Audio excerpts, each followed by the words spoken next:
And welcome back, everyone, to the third episode of Star Wars Between a Rock and a Hard Place, where we find our heroes traveling through hyperspace, that blue and white coruscating tunnel of unreality winds its way around the hull of the Gilded Lady, which has recently been redubbed the Jade Princess, if I believe I'm correct there.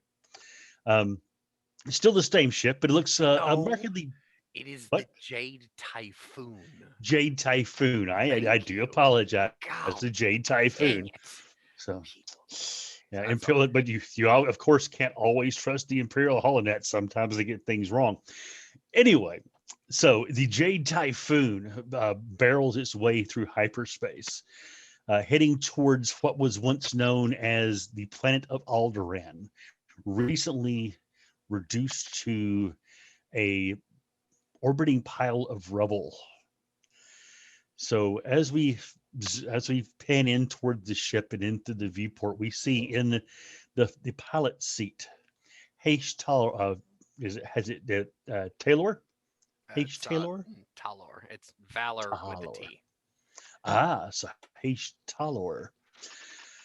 What has H been doing for the past 5 days in hyperspace that you've had to travel on your way? Well, when he does not have to babysit the console, and when he is not sleeping in the pilot's chair, he has been practicing his footwork and his swordsmanship with his lightsaber. Um, Possibly speaking with his fellows on what their next move is, and keeping his mind on the next step of his training with the lightsaber. He's been quite mindful of these of his development, um, and he's anxious about dealing with this asteroid field. Um, I don't think for the Grand Admiral I question. I don't think I've ever even probably seen pictures or heard of such a thing like we're about to allegedly encounter here. So he's kind of maybe a little jittery, butterflies in the stomach kind of thing regarding that.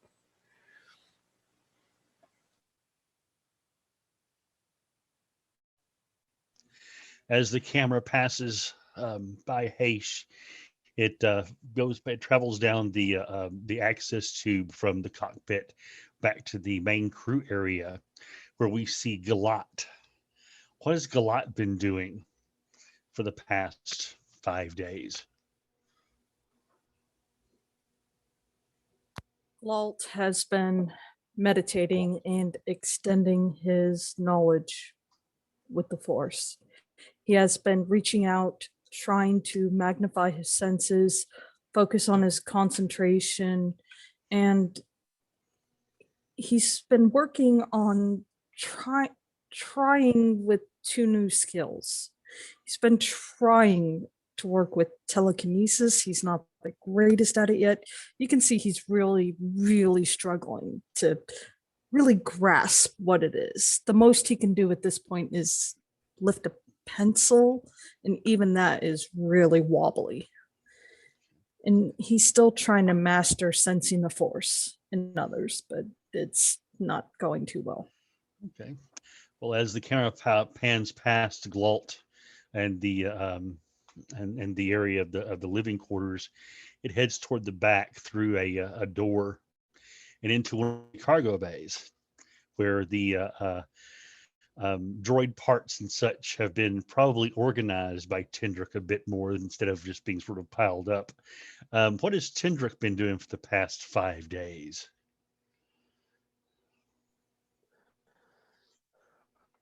Oh, Tendrick being the tinkerer and engineer that he is, yes, his shop, as it would now be, his new shop is meticulously cleaned, organized, and probably labeled if he had the means to do like a label maker type of ideal. Uh, if he had any more droids that were left in the back of the ship from before, left to redo the hardware software circuitry of, he'd be working on that. That includes that old Gonk droid that they were dealing with before they touched down earlier. Other than that, he will probably be working with Leith if Leith is not up in the cockpit with Haish on researching and investigating new droid procedures, upgrade procedures, anything that he could do to make his job easier and make droids both easier and more powerful to use, almost like an ease of use thing, because he knows like Galant with the claws doesn't have very fine manipulation, and Haish is just kind of blunt with the droids. It's one thing we need to work on. So he always tries to work between ease of use among his teammates first, and then, if a couple of the droids aren't going to be theirs to use, he tries to make them as valuable as possible. All right. So most likely the droids are starting to look more in line with working droids. You probably have pretty much the ones that you were able to fixed and operational. Though not necessarily probably at tip-top shape, because a lot of them will need updated programming and firmware and stuff like that. But as we pan back across this, I would like all three of you, if you happen to have this force ability, to roll me a sense roll. So Now, just for the sake of remembering, that is how many die? Ever how many die you have under sense in force powers or force abilities? Okay. I have none. Okay. Then you wouldn't have to. Actually, you roll me one and let me know if you get a 6.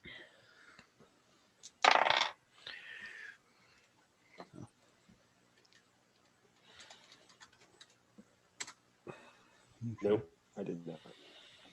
All right. All right. I've got Haish. What did you roll there, Walt? We're off to a great start with 3 1s. Okay. That's actually okay. You're concentrating on other things right now.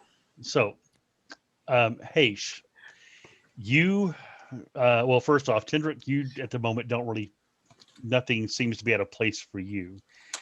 Haish, though, you feel a foreboding, almost as if as you look out the front of the ship into this hyperspace tunnel, that at any moment something might jump out at you, or that maybe almost to you is instead of like being a tunnel that you're actually traveling through, it's almost like a pit you're falling into. It's what it sort of feels like. And you're getting that sense of dread in you.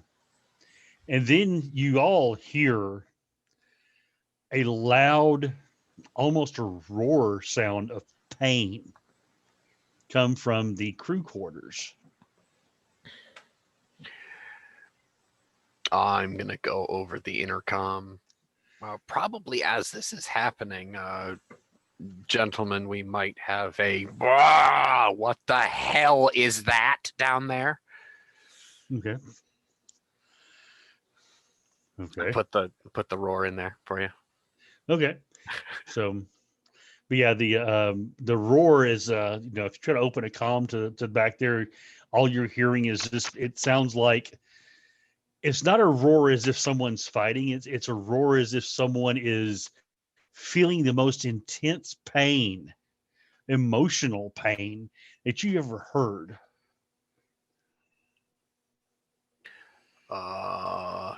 Gentlemen, talk to me. What's going on? Leith, take over, please. And I just actually get Yes, up sir. very, very slowly. He plugs in. He plugs in and takes over. So I'll open up the door to the cockpit, and Okay. over my shoulder I'll say, if anything changes out there, you call me back. Yes, sir.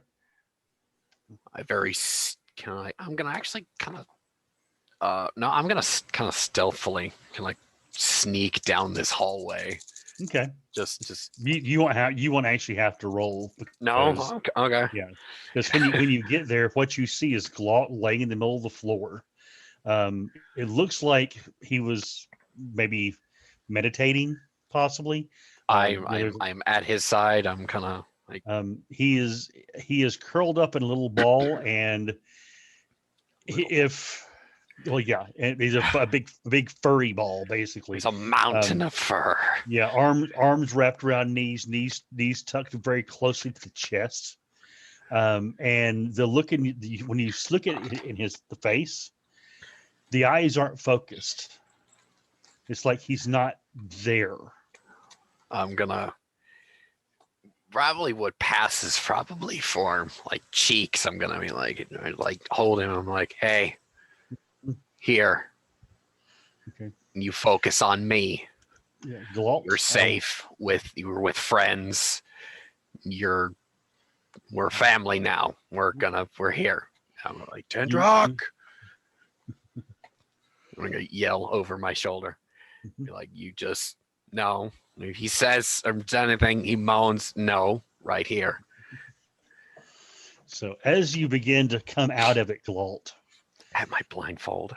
as you see this face in front of you, sort of, it sort of just appears, and you hear that voice, Haitian's voice, calling you, saying you're safe, and you suddenly come back to where you feel the hum of the ship's hyperdrive underneath you, and hear the noise, and you probably hear the son of Tendrick come running in. What you just experienced is hard to put into words, but it was the collective. It wasn't you don't feel the death of Alderaan, because that happened a little over a month ago. That is a thing that's happened in the past. What you're feeling is something else. All around the galaxy, the Alderaanians who were not on planet, who lost family, whose minds are directed towards Alderaan as you're approaching, you're feeling that collective grief wash over you in waves. The individual faces of different people were flashing through your mind as you went a little bit too deep into the Force, to where you felt this collective loss for all of the people that are still there. Not only Alderaanians, but people who had friends in Alderaan, people who had relatives who were visiting from off world, some of the traders who were in orbit when the whole thing happened. This wasn't a thing that occurred with warning. It was, the planet was just annihilated in a matter of a few moments. And you finally are coming out of that feeling is still in the back of your mind. So tell us what Glalt is feeling because of this. He is feeling sorrow and just the slightest bit of anger. Anger at the Empire, how they could do such a thing. An irrational anger at the rebels for letting it happen. Even though that is irrational. Just anger at the situation, looking for someone to blame. Because there's such sadness. This should have never happened to everybody, to anyone. And it's not fair. And realizing that this is such an irrational feeling to have, he's trying to recenter himself, trying to bring himself back to the here and now, and trying to focus on the mission ahead. As his master has taught him. Well, hearing Haitian's voice did bring you back from where you were pulled. You were so deep into meditation there. So you might be able to use Haitian's voice as kind of like an anchor to maybe come back to. Yeah, you will be able to do that. Yes. And I'll be there until I see I suppose a light Yeah. in his eyes connect with recognition. You see I'm that. staying right there. You see that and Glalt your back.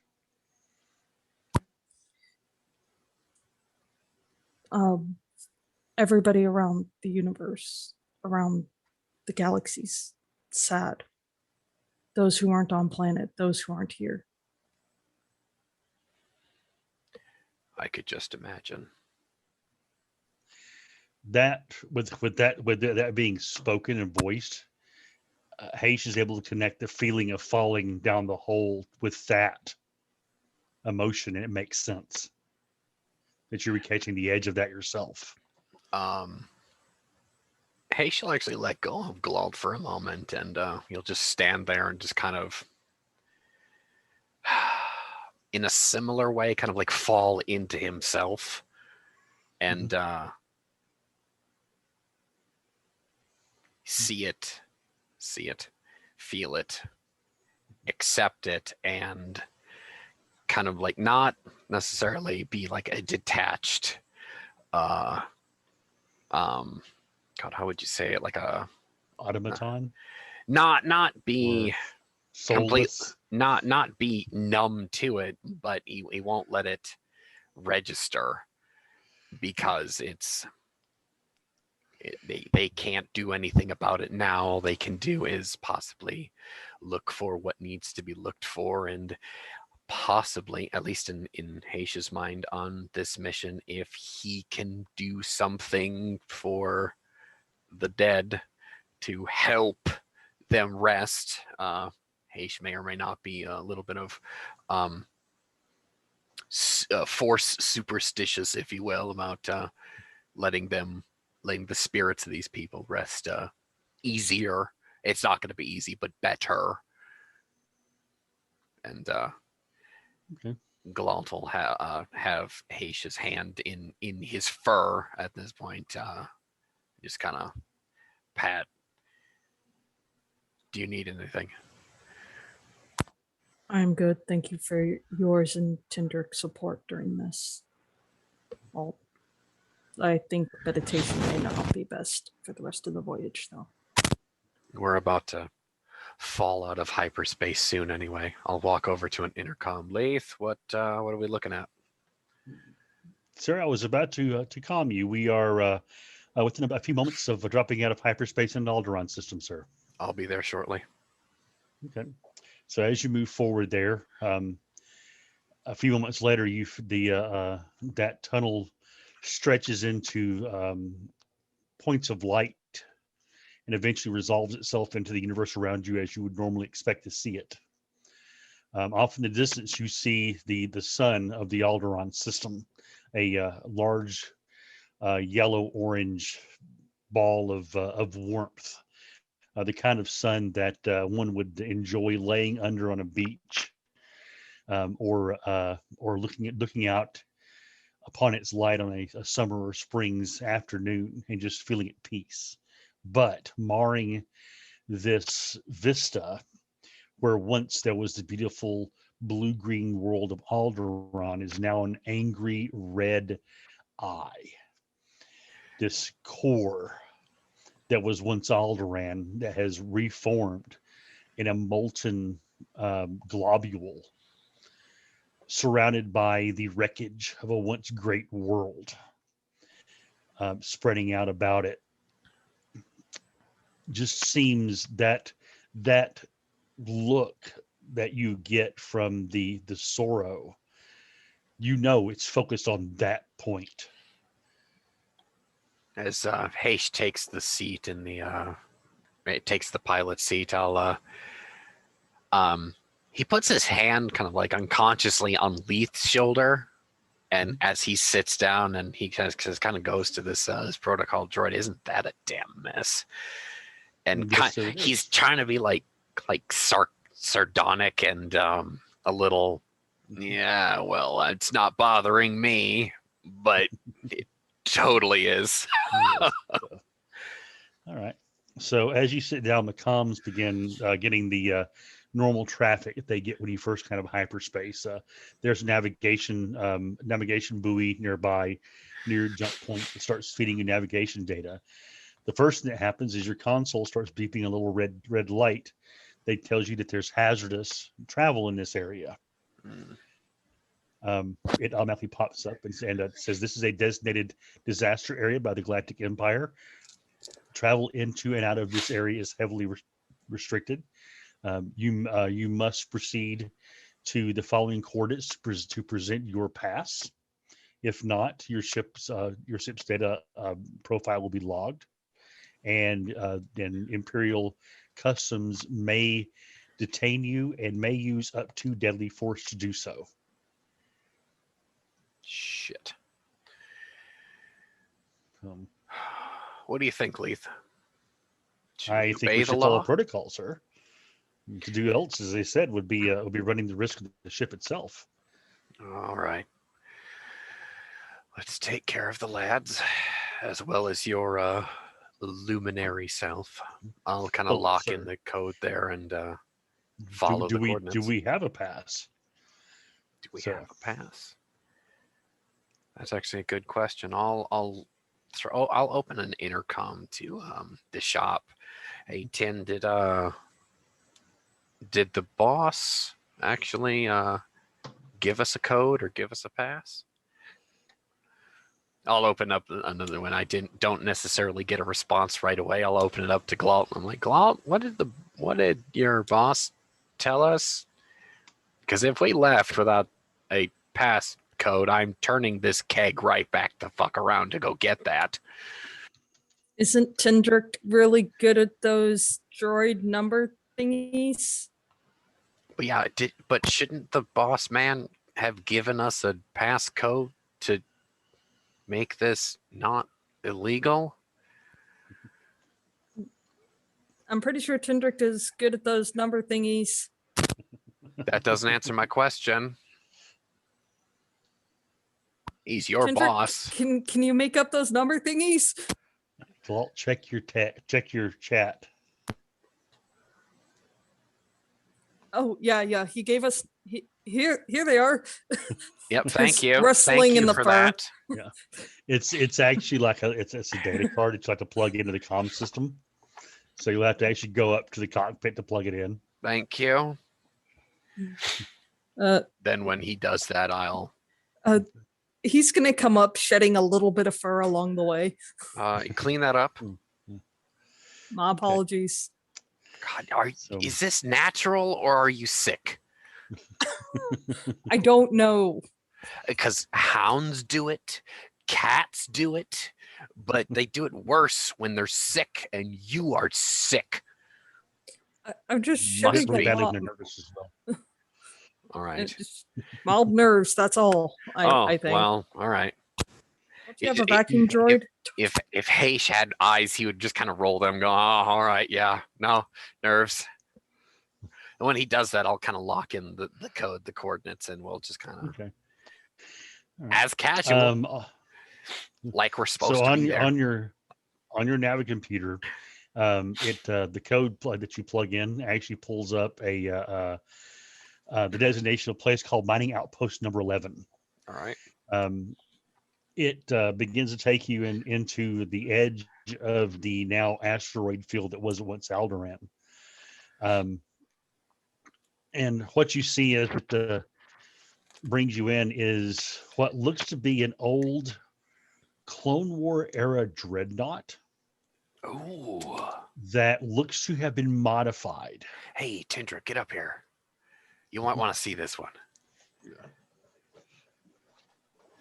I'll say that with kind of like this almost the way a teenager who likes old cars sees a muscle car and be like, "Ooh, look at that."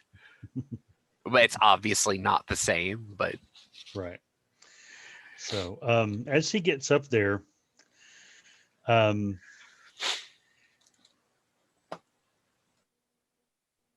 expanse of space and the view of the swirling asteroids and such beyond your viewport is suddenly blocked by the appearance of something huge directly in your path, looming like a mountain. At your current rated speed, you estimate very, very quickly that you'll impact it in less than a minute. What do you do? I'm gonna get us the fuck out of the way. So Grand make me a Admiral? starship. That's Give me a starship piloting roll, my friend. all right.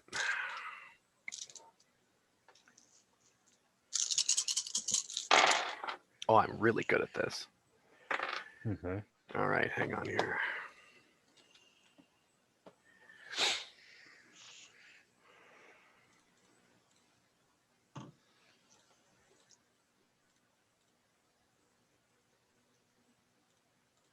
$28. All right. With that piloting skill, you're able to very skillfully maneuver the Jade Typhoon down and away from this ship, but you still wind up skimming just meters from the bottom of this thing. This ship is you've seen Star Destroyers once or twice. This thing dwarfs them. It's not a super Star Destroyer, is it? No, it's not. The configuration, well, at least from this perspective, you don't think it is. If you guys want to roll a knowledge check, if you happen to have Starship's knowledge, or just a general knowledge check, or if you want to roll technical, whichever's higher. I'll try. First, real quick. Can I try technical? Whichever you choose to roll. Yeah. So.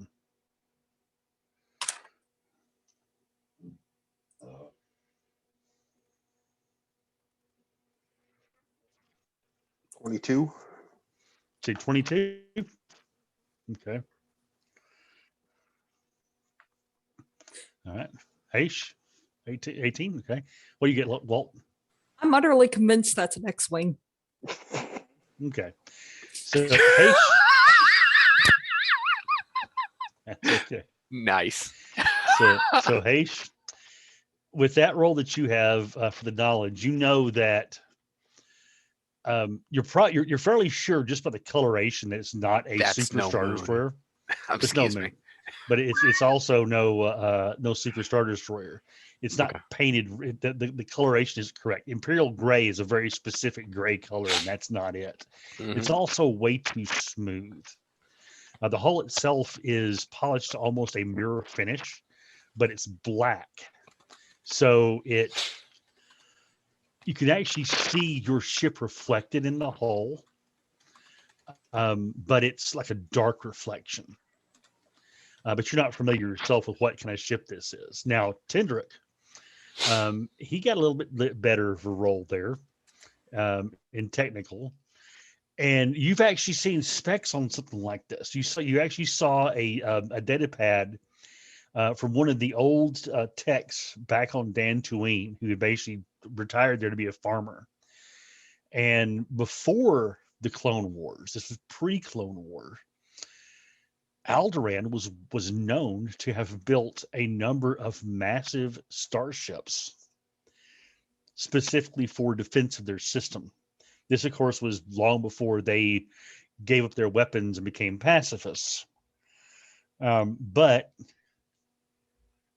you understand that this thing is, it's like, I mean, basically an Alderaanian war frigate was an antique when the first clones were coming onto the scene. So this thing probably is 300-400 years old at the least, if it was a brand new one at that time. It could be older. And just as quickly as this thing appeared, boom, it's gone. Oh. And Tendrick, because you rolled high enough on your technical, you know that whatever this thing was jumped out of hyperspace and right back into hyperspace almost as quickly. Damn it. I wanted it. It was there for maybe a minute and a half, and gone again. So I just kind of look back at Tendrick from the pilots. And actually, when I said that, that was actually out loud when it went back into hyperspace. Mhm. The damn it, I wanted that. That was actually in character out loud. It Yeah. looked pretty. Oh. Yeah. But damn it. Antique like that, still running. Ooh, Yeah. that's probably a pretty penny. So yeah. So I'll pop this up here real quick because looks like Galt found an image. Is it? Um, Oh, Now this is a small version of it. But that's sort of the general configuration. Is this one here? This down here is actually, these are actually fighters. These things were much, much, much more massive than in this image here shows. all right. That was probably that's probably the equivalent of like a carrier or a support craft. It's in that kind of configuration. That image. That image, yes. Okay. So, but much, much larger in size. Yes. But yes, the TIE fighter is actually you probably could have flown your ship up into the engine housing of that thing and had room Nice. to spare. That's how big it was. Well, clearly they're finished with their business here. I'm gonna get us on our way to the outpost. Okay. All right. You're able to follow the buoys once you get to the edge of the actual asteroid field.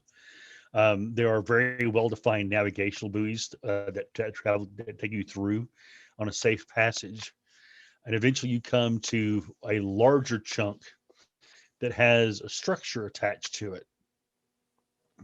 The structure looks almost like it's not a full dome.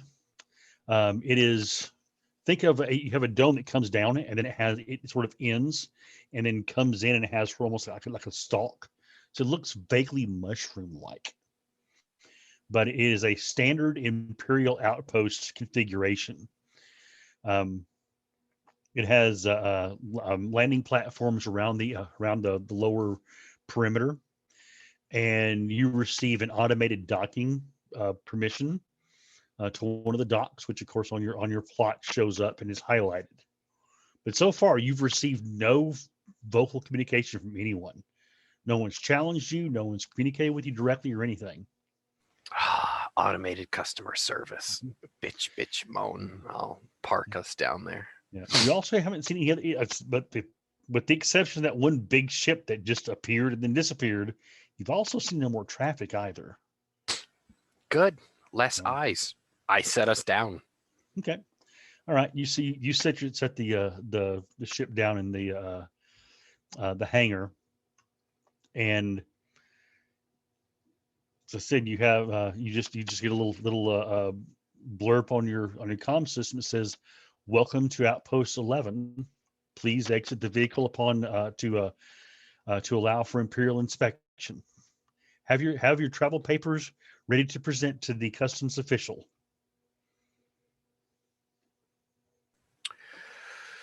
I will have Leith stay in the cockpit, and I will go down to the common area, and I say, "Papers, please." You're muted, Galt. No peppers here. Mm. Well, you do have the chip that you had that had the passcodes also has basically that's what they're looking for. Those are my papers. All right. So, all right. I'll put on what probably passes for Haish's walking around cloak. Again, that's most of Haish's attire will probably be Imperial gray, but it has potting soil, all sorts of gardening stains on them. But okay. yeah, if we're in an atmosphere locked place, I'll disembark the ship. I'm Okay. assuming my companions are going to be with me, as I have the papers on me. Okay. Papers. As you exit down the ramp, first thing you notice is that it's really quiet here. You can hear the sounds of like the air circulators and the occasional sound of stabilizers possibly, or the hum of the force field generator behind you, keeping the vacuum out and the air in. But there's no comm. There's nothing over an intercom. There's no sound of movement. No talking. I'm gonna try for life sense actually. Okay. All right, roll me this- some life sensor. This is kind of weird for Haish. Yeah. I believe. All right, that's 2 die here.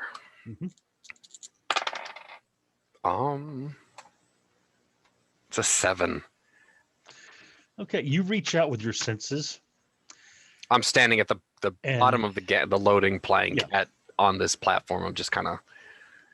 Okay, that is absolutely fine. You reach out with your senses, looking for signs of life, and you feel some further in, but they're very faint, as if maybe they're not conscious,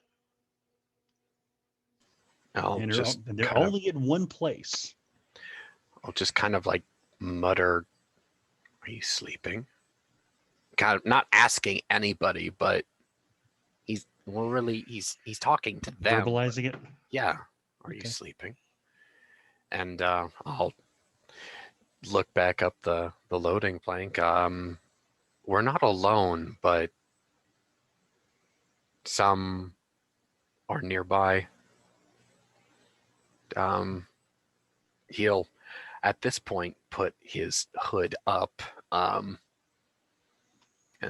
start walking to where probably what an indoor area lobby might be, or maybe like a nearby kiosk to plug in. There's an access way at the back of the docking area. That as you approach it, the motion sensors open it for you into a standard Imperial hallway. Just inside, there's off to one side is a small room with a desk and a data terminal. It probably would be for, like, say, a customs agent should be sitting. The first thing you notice is blood.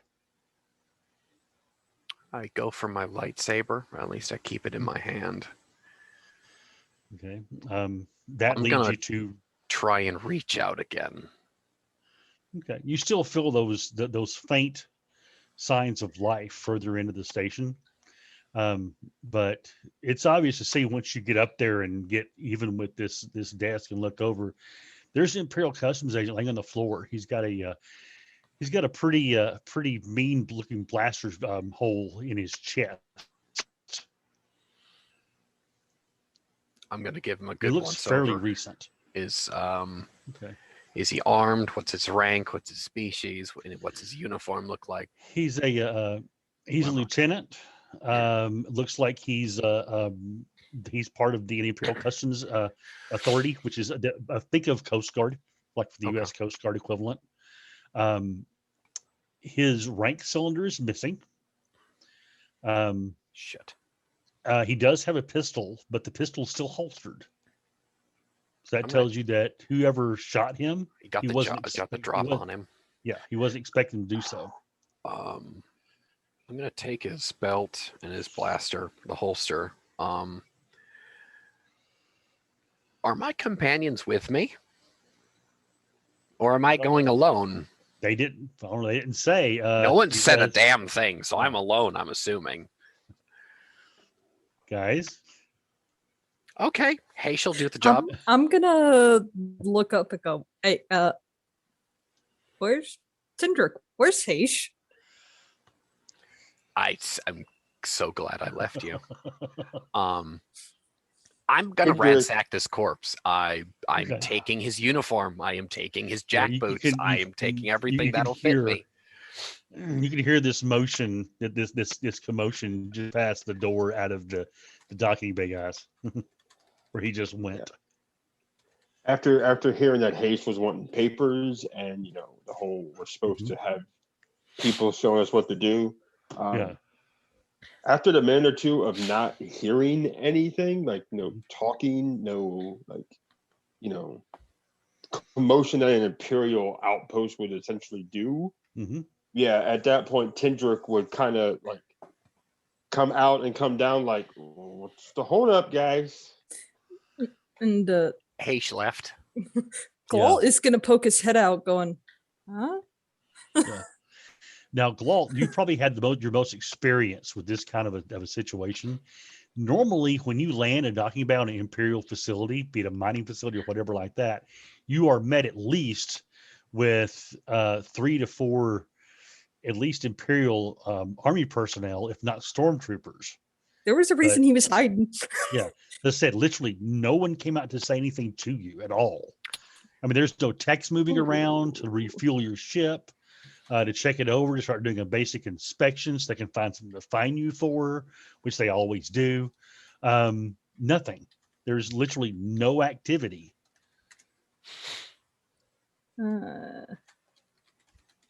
Tindrick, I'm not liking this one too much.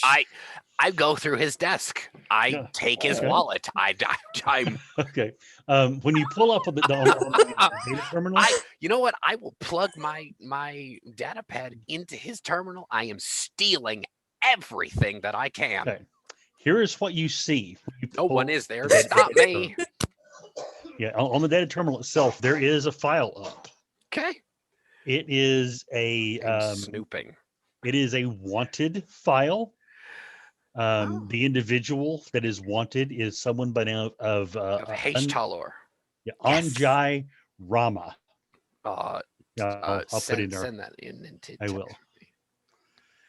So, Bull is going to look outside of the ship at this point and go, "Hey, Tindrick, are you armed at all? Do you have any weapons?" The image is a male. Actually, roll has a blaster on his hip, and he always carries one of the big old battle wrenches. So, roll me a either a knowledge check or a alien species check, whichever you happen to have there. I'm assuming this is only Haish, right? Because we're not there. This is just Haish. Yes. 13. All right, you've heard of these. I've never seen one. It is a species called a srost. I can't say it right. Spell it. SRRORS''TOK. It's Srostock. They are usually about 2 to 2.5 meters tall on average. All right. They are normally very heavily muscled felines with very tall ears and very prominent teeth. I just kind of I'm looking over this as I'm stealing everything that I can. And the image of this one has very prominent teeth. I'm like, you're a bastard son of a Wookiee and a Bothan. That's all you are. And I just to the fucking picture, and I'm stealing the rest of the shit. Now, is Tindrick and Glalt going to actually go and see what's with Haish, or are you guys going to stay at the ship? No, I was actually just about to ask Tindrick, what's our plan? You guys are just fucking leaving me. Haish is at the computer. Get your motor running, and I'm stealing. Guess we gotta go find where the damn Muraluka went. All right. Half cock somewhere, knowing him. Yeah. All right, man. I got your back. After all, giant fuzzy carpet makes better meat shield than human. I have to be a really nimble human, thank you. So as you guys go look to see where he went, the passageway opens up at your presence, and you see Haish sitting there, apparently dancing to music in his own head at a terminal. He's when that door opens, the blaster's out, and I'm like, hi, hello, gentlemen. And he has an Imperial officer's cap on his head. Hell yeah, it's cocked to the side. Yep, it's off the side a little bit. And his uniform is very nicely folded on the desk. I'm stealing that. I'm stealing this. Tindrick, and there's a naked, dead human behind him. I kick it. Kendrick, in true saint of patience and stoicness, and having to deal with this bullshit year in and year out. He will literally walk in, see Hayes done up like this. He will do the whole thing where he rubs his forehead, looks at Hayes. Are you having fun at least? I am stealing everything that they have here and his clothes. I have his blaster. What kind of blaster does he have? He has a standard Imperial issue sidearm. Oh, that's fine. So yeah, it's Um, just a Was it What? D14 Oh. blaster? Something like that? Yeah. Basically. Um, And the comment that he has a slot for his rank cylinder, so it's Mhm. locked. okay. That is the one be thing that you unlocked. expected to see on him that he does not have is a rank cylinder. Ah, okay. For a person that's not used to Hayes yet, Mhm. Glalt pokes his head, kind of has to duck in and looks and says, Did you kill him? No, I found him this way. Naked. No, I'm taking his uniform. That could be useful later. Uh-huh. I'm You're- sorry, you won't fit in it. No. You just see Glalt pause for a second, just tilt his head a little bit and just It actually looks Mira like Tindrick's Lucas. size. Mira Lucas are interesting. Don't say the M word out loud when we're in public.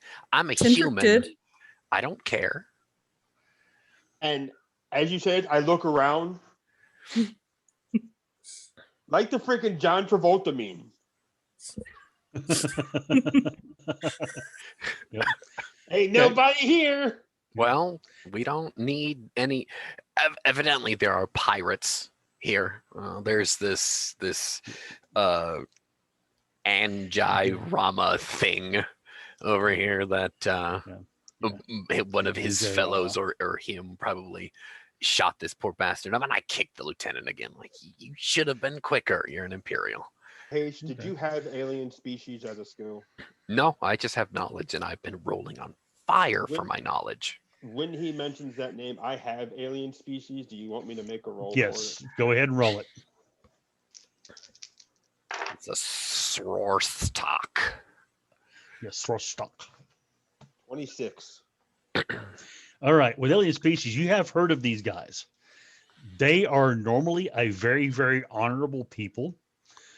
They are one of those species that when they give you their word is their bond, and they will fulfill 100% whatever they say they do. They also expect it out of others.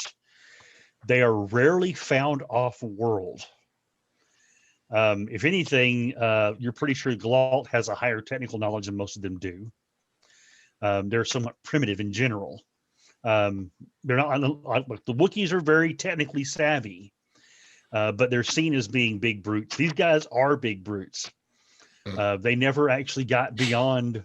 They're not a spacefaring species. They are a species that's actually very commonly, if they're found off world, they're found in like gladiatorial pits, or they're found as like vanity bodyguards, stuff like that. So having one that's wanted by the Empire is weird.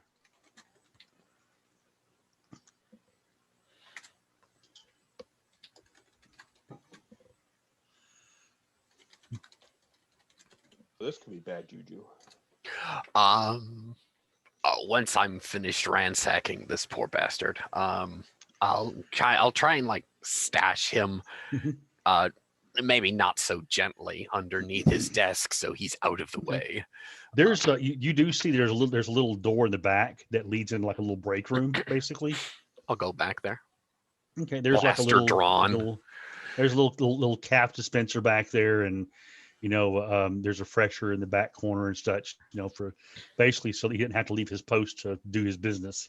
You can definitely stash him back there. Oh, then yep, he's going back there. Okay. There is a next to the data terminal. There's a button that it's obviously marked. If you push it, it actually unlocks the inner door, so allows you to go further into the station if you want. I'll kind of like point to my chin with my chin to that door, Mhm. and regard to my companions, and I'll unlock it Okay. as I'm throwing the body in, I suppose. Okay. You hear a buzzing noise and a click, and that portal opens.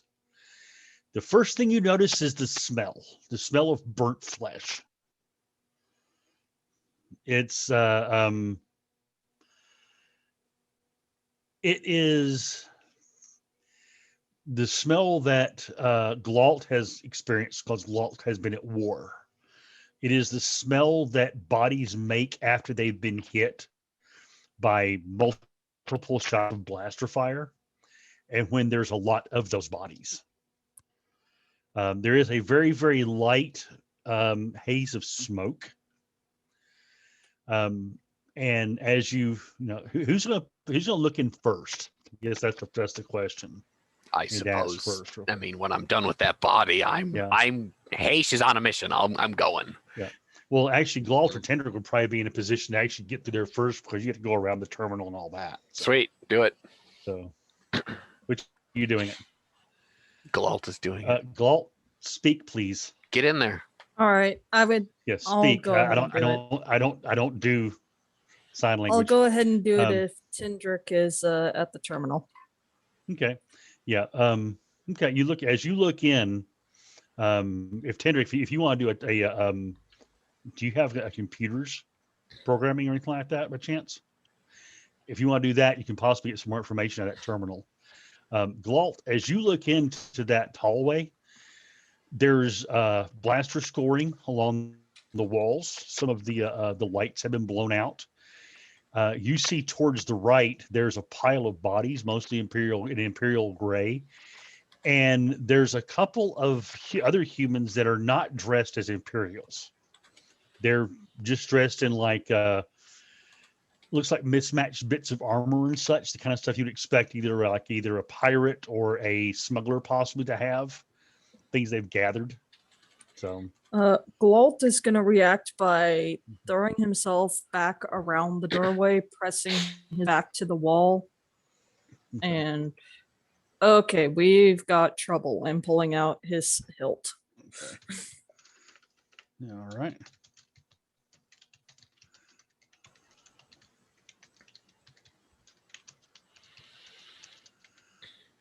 By the way, as I go to the terminal to do all this, I actually take my blaster out and put it like next to me, just because I know shit's already gone down.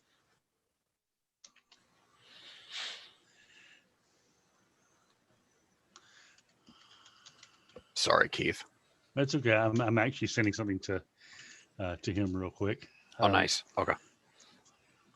But while all that's happening, hey, she'll probably, like I said, he'll drop the body, but he'll take everything that's not carryable. He'll actually take it back to the ship. Okay. I'll right. put it on like a counter there, and I'm gonna try and see if we have like an out, like an off-ship security measure where they basically got to pull the thing apart to get in it. Correct? Security measures. You'd probably be able to lock your ship up so that unless they want to blast their way in, they can't get in. Right. So that's what I will do. Okay. And Haish obviously has the keys. And Leith can actually be keeping an eye on the ship's sensors and such, and he can actually talk to you via comms if you want. That's if he sees anything on our local security, I suppose I want him notifying me immediately. Okay. All right. Okay. He runs through the security suite real quick. Does a ship's sensor sweep. And he says, currently, sir, there are no other ships docked at the station itself. I am getting some life signs. Looks to be if the layout, the standard layout for this facility, it's what will be called the brig. I felt them too, Leith. Just be careful and watch the bird for us. Yes, sir. And I'll jog back into that lobby area with my companions. Leith is taking care of the ship. And I probably at that time I'll come back and see Galt like plastered up against the wall, and Okay. take the body language. I'll draw my lightsaber. I won't obviously ignite it, but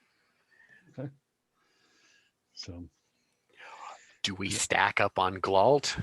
Actually, no, I'll actually say that in character. Do we stack up on you, big man? If you want to use me as a giant walking carpet fuzzy shield, go ahead. Well, you are more endearing than a carpet, but all right, he just gets it behind Glalt. He'll reach out and like touch him and make sure he's where exactly he's at. okay, but yeah, so yeah, you see Tendrick fiercely typing away at the data terminal as he's as he's looking at different going through different programs and whatnot.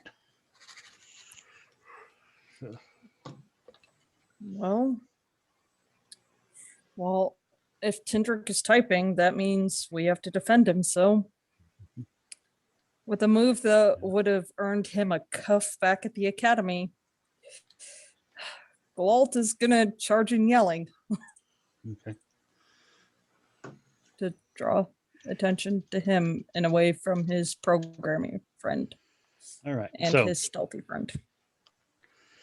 so what your friend is able to get is a very basic layout. Let me see if I can get it to. Let me see here. Do we actually have means of talking to each other if we are outside normal speaking range? Like, do we have? Oh yeah, I'm sure you guys between have us? comm links, I would think. Comlinks, throat mic, something like that. Yeah, probably basic comm links. You're able to pull up, and I can probably let me say I'll probably send you a version of this directly here. Okay, so let's the see. ship that was here Mhm. was called the Bloody Minok. Minok. Minok. Now those are those parasite things that Yeah. eat wires, don't they? Ugh. Yeah, they're known to eat. They're known to eat wires. Known to eat ship's hulls. They're generally considered to be a bad thing. Just But in a general. bloody Minok. Yeah. Well, depending on how they actually are saying it, it either is a curse, bloody Minok, or it is a Minok that has him bloodied. It's sort of hard to it's hard to tell just from the print. If it's a verb or an adjective, yeah. Okay, I'm going He to, stays right there, and Glalt is going to run in and get himself killed. As soon as he starts making noise, I'll probably go, oh, nope, never mind, Yeah. he's dead. I liked him. oh great. We got someone outside making noise. All right, let me see here. I'm going to get to this file I just put together here and get it over to the person who currently has access to it. Well, if I can. God dang it, where's it at? Oh, that's in here. Map, there it is, map. Open. All right. Tendrick, there's a map you're able to access to. So, and I will show you guys real quick because I'm sure you're going to pull up on the screen. The map, I actually do not know how to do that. Oh, okay. I'll share it real quick just so you guys can sort of see what it looks like. This is the basic map you're able to pull up. The exterior basically covers over all of this, but the different levels you have pretty much gives you you've got docking bays at the upper area where you're at. They'll literally go all around it. There's of course ore storage because this is a mining outpost. Um, there's both smelted and solid ore storage. There's an area for processed or the processing plant, a smelting processing area, and then of course there's the mine shaft that goes down the middle of this thing into the actual asteroid you're on at the moment. Most of this stuff, basically there's as you come in on the docking bays, there's a ring around through here that's basically goes to all the different areas up and down. There's turbo lifts pretty much at each corner going up and down the different levels. You are currently on the upper level. You can see this is the corridor that you basically came in through right here. And this thing just basically opens up and it goes out and around. There's a shaft that leads to each side. So those are basically ore areas. So that's sort of the layout you get. There is a detention area on the lower level. It is area 25, which is right here. That's and it's detention area in the fact that it's like a cargo area or area that's been reinforced. So that's basically what you have laid out for you. So you're able to pull it onto your data if you want to, and I can reference it occasionally if you'd like or whatever. So what number on that thing was engineering?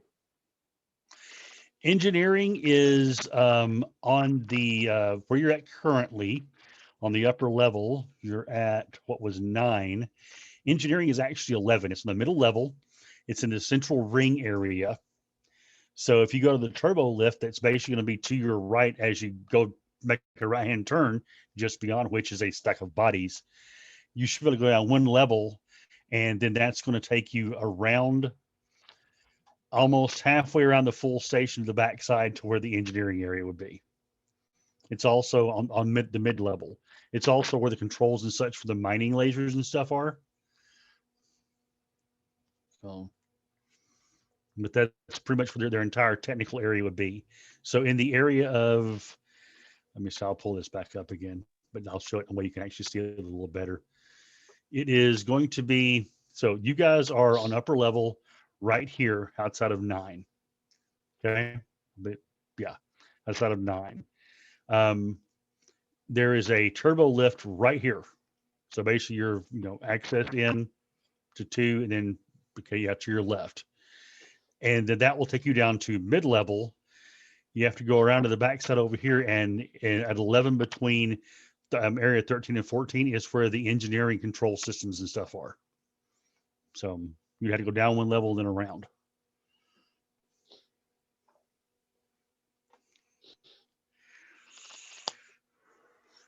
Okay.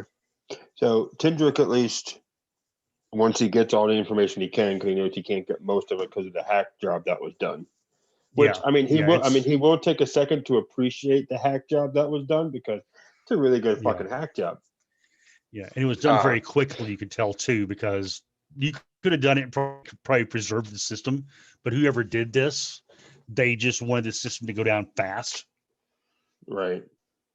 Blitz attack So, versus let's actually go in and yeah. do it correctly. But Right. still, to be able to take it down like they did was still, still deserves a little Yeah. bit of praise. Yeah, Imperial IT Tindrick is generally will- pretty deep. Yeah. So yeah, with that, Tindrick will grab his blaster and go off to find Hayes and Galalt. I'm still Yeah. in the room with you. Yeah. I, Yeah, he's still think out there. Galalt just left. Yeah, Glault just basically stepped out into the hallway when you opened the door and looked around. So I see you guys were still sort of in the same basic area. So I'm going to look at Hayes and be like, I got to get down to engineering. I'll go And with I'll you. have the map on my data pad if that was possible, which I assume it was. Yeah. And, yeah, Um, it's a fairly small file. am I able to do real-time blips? You can't do real-time blips, unfortunately. I'll go ahead since you're going to have it with you, and I'll just share it to everybody. That way, it'll make it a little bit easier. Open a little PDF dropped into the group there. Just says map. So basically, and on that map, the place that you need to go is a place that's marked 11. So I'll just say out loud. I felt some survivors. I would like to think they're survivors down in the brig. Yeah. So if engineering is on the way, let's go. I'd like to. they're in a similar area. I'd like to poke So my the area of head in the on area them. 13. Yeah, 13 according to that layout has been designated as a holding area. So okay, so you're able to go out and, as I said, you get in the hallway and you see off to your left. There's the entrance to the turbo lift, and then just past that, there's a little intersection where there's a shaft that goes out to a well, on this, it's a monitoring location for the outer ore storage. At that corner, apparently there was a firefight. There's bodies laying there. What kind of bodies? Most of them are Imperial military, probably just basic security slubs. They didn't have any kind of armor or anything, and their uniforms, even though they've been shot, they weren't really well taken care of. This guy, this Imperial guy at the front gate, basically, at least took care of himself. These guys have sort of let themselves go. It's obvious that these guys are sort of, they're not, this probably was not a very prestigious posting. So they probably get a lot of visitors. So some of these guys have 5 o'clock shadows. Some of their uniforms have stains on them, other than the blood stains, of course, that are on them because of blaster fire. But yeah. So the lieutenant's uniform that I've stolen, where did he shoot himself? Where did he shoot himself? Yeah, he just said he did himself in. Well, no, he didn't do himself in. I was saying was that he at least kept himself looking presentable. The lieutenant did. Oh, as opposed to these British guys. officer style. All right. Yeah. Okay. As opposed to these guys who obviously didn't care. Okay. Never mind. And it said mixed in with them are a couple of bodies of guys wearing sort of piecemeal body armor. All right. And it's hard to tell which side was on which, because the bodies just all sort of like mingled together. It's almost as if someone piled the bodies up intentionally, maybe. They sort of cleaning, sort of making walking easier. So how do we want to do this? Do we want to follow the trail of bodies, or do we want to take the turbo lift? I think they've gone. Like that dreadnought that we've just seen outside. I think that was them leaving. I think they've already gotten what they wanted. May I try sense force to see if anybody is here? Yeah. Try that. Roll me a sense check. We'll see if you sense anything. All right. How is that different than sense life? You're not sensing life. You're sensing the presence of the force and how it flows through things. Do you reroll sixes? Only if it's your wild die.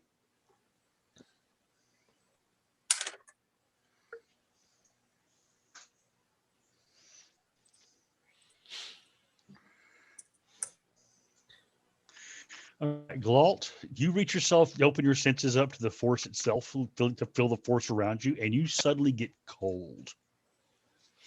There's a darkness here. Oh boy. You actually feel, not from inside the facility, but somewhere out there, something calls to you by name. Glalt, come find us. Since Glalt is very animated in his sensing of the force, I'm going to do the same thing. Okay. and 16. You start feeling this same pull, not from inside the facility, but from somewhere out there in the asteroid field. You don't quite get the vocal calling to you, but it's definitely, there is something out there that feels like it's whereas normally when you feel the force, it feels alive and warm and inviting, sometimes even almost hot. This feels cold, a bit dead, maybe. It's just a numbness there, an emptiness. A numbness and emptiness, an other That's fine. from what you're used to feeling. I start walking down the hallway, Okay. lightsaber drawn. Okay. You walk past the bodies. Yeah, I'm. Okay. Heish has a job to do. You being lit by your lightsaber. It's some not of the on. well. Oh, No. sorry. No. Some of the lights are on. Some are off. Some are flickering. This corridor basically wraps around in a circle. Each of the doorways that you come across are different, basically chambers. Nothing that you would see, you expect, or that you would not expect. You see a lot of quarters, sleeping quarters. There's what looks to be like a dining area. One of the rooms is equipment storage, and it's basically mining equipment, the emergency emergency vac suits, things like that. There's you finally come to the very last one, and there's a sick bay. And as the door opens, a droid, an MD5 droid, turns to you and says, "Is there an emergency, sir?" Perhaps. Is there anybody on his operating table? No. There are six. There are 6 stations inside there, and there's no one in there. As you were. I'm going to close the door. Yes, sir. And the very last door that you come to at the end of the hallway is the main equipment storage area. Okay. It is full of basically it's where the mining vehicles and droids are normally stored. This room has been cleaned out. Ah, loot. So based on just what you're looking at as far as the space area goes and what you see as far as actually, roll me a technical check.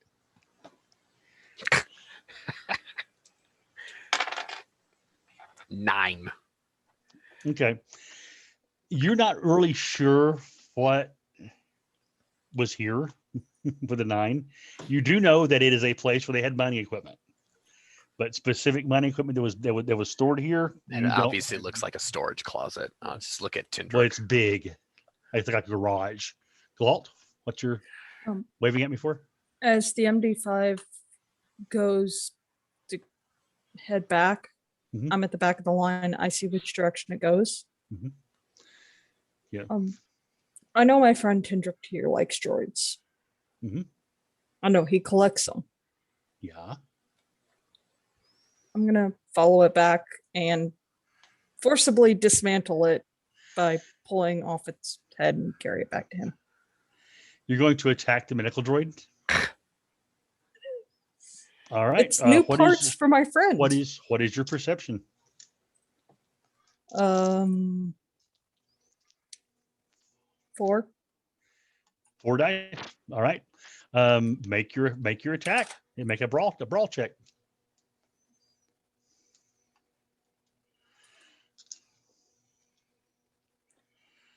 $16 on the perception. Oh, you don't have to roll perception. Oh, the brawl. Yeah, brawl. Same amount of dice, so 16. Yeah. The way this game works is whichever side has the higher perception die acts first, and then it alternates back and forth. In that case, 16 So okay. So you go to grab it and you roll 16 on your brawl check. Okay, roll me strength. Just straight strength. plus the claws. Are you going to use claws? Yes, if that digs into the yes, metal use and your rips the claws. head off. Then use your claws. Yeah, add your claw dice. All right. That's this many dice.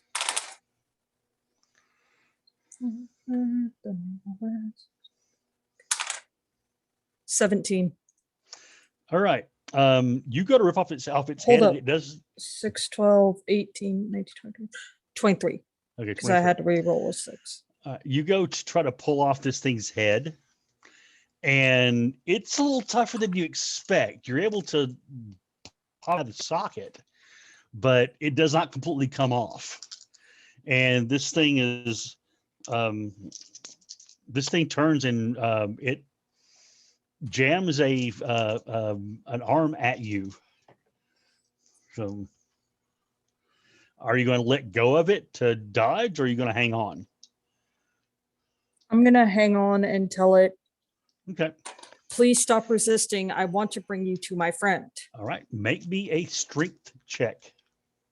Or stamina, specifically stamina. Stamina? Yes. If you don't have stamina, then it's just straight strength. Okay, that's not a problem.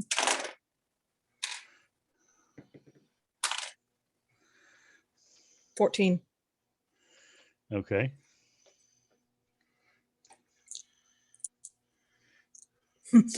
All right. Paige wants to know So- if they're on the turbo lift.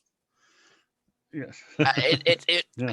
I kind of like in the real time of this, I feel like you kind of like very quietly just like, well, Yeah, Fun. that was kind of the goal, was Well, to quietly sneak Yeah. off. So yeah. Walt was sort of following. I guess Hendrick went down to the elevator to engineering, right? I'm with him, so Okay. god damn Well, it, what- we left glove behind. Well, this was happening literally as you open the door to look into the like the garage. So Okay. that's how I was seeing it. Then Galt was like, "Oh, hey, droid! I want the droid head." So Galt, you find yourself, your head starts swimming a bit as you look down, and this thing has just jammed you with a needle. Screw that. I'm just going to jab it with the lightsaber. Call it good. Sever the Okay, head completely. You go to grab your lightsaber, and your hands don't work. They feel like they're two balloons. As it rolled a 32 on its drug. I will say loudly, I just wanted your head. Okay. It Do I basically it's, hear any of this? oh yeah, you're hearing all this. This is not being quiet. The thing is it is saying security alert, security alert. With a I lot have of been loud attacked. booms I have and been attacked. crashes. I'm going I- to turn back I- to medical. I take my lieutenant's hat off of my head and I Mhm. throw it to now the Lieutenant Romney, and I just go to the turbo lift. I'm going down the brig. If Haish had eyes to roll, he would have rolled them hard. Okay. Hey, where's Galt? He's in the med bay, I think. Yeah. If my ears are correct, that's just back there. There was a medical droid in there. Oh, he's trying to steal the medical droid for you. This is what you get for Oh. being nice and collecting droids that we don't need. All right, I'm going to turn back to medical. You walk in to see Galt staggering back, barely holding on down his feet, with this medical droid sort of poking at him with a manipulator arm that has two hypodermics on the end. It's not actually hitting him, but it's saying, stay back, security's on its way. Its head is basically tilted to one side where it's sort of been popped out of its socket. And since Hayes threw me the hat, being the smart ass he would, he'd be wearing it right now. Okay. He just beautiful.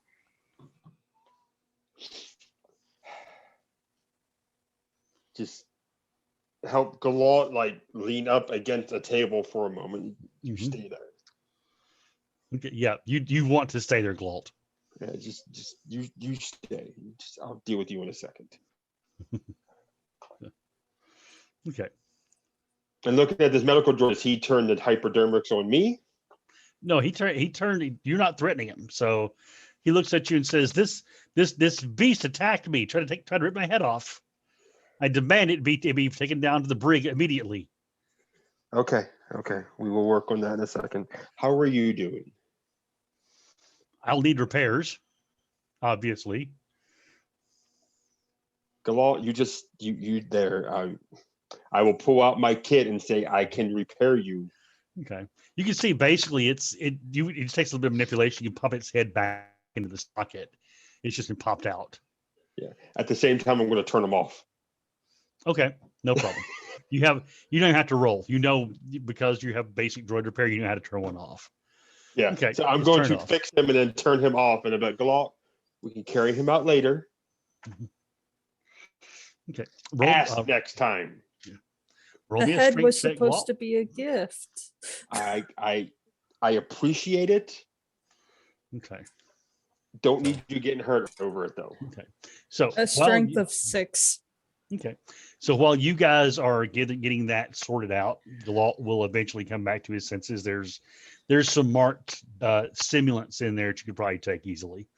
Yeah, I was going to say, is there anything in the medical cabinets to get? Yeah, this thing's fully stocked. So Yeah, fully stocked I'm med bay. ransacked and all that. Don't worry about that. later. Ooh. As that's going on, hey, you find yourself in the Not right turbo now. lift. We'll do it later. I am in engineering. I'm down there waiting for them. Okay, well, I was going to say the door to the turbo lift opens, and the next level is much the same as above. Lights are flickering. There are two, as you step out, the corridor winds to your, let me look at the map again. The corridor on that level goes both left and right. It's actually a double ring, or a full ring. But to your right is a stack of bodies, like Any the one you saw stormtroopers above. in there? No stormtroopers in this level. No, there's just more Imperial Army, and then a couple more of these bodies that are these guys who have mismatched armor, all piled together. I Heish, because he completely thinks that he's alone. He starts humming, just for Keith's benefit here. Anything from the Macross soundtrack, he That's just starts fine. humming as I'm walking down the hallway. If I come Make across a helmet, like an Imperial Army helmet, I punt it off into the darkness. okay. They're actually surprisingly to the left, at least, you don't see anything on the floors at all. They're very clean. No weapons, no drop to anything.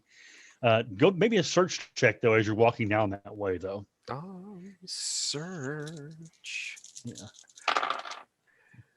Oh wait. Oh, hang on. Oh. 21. Okay. As you're walking along, you notice that there's once again you have these doorways leading off of this central hub.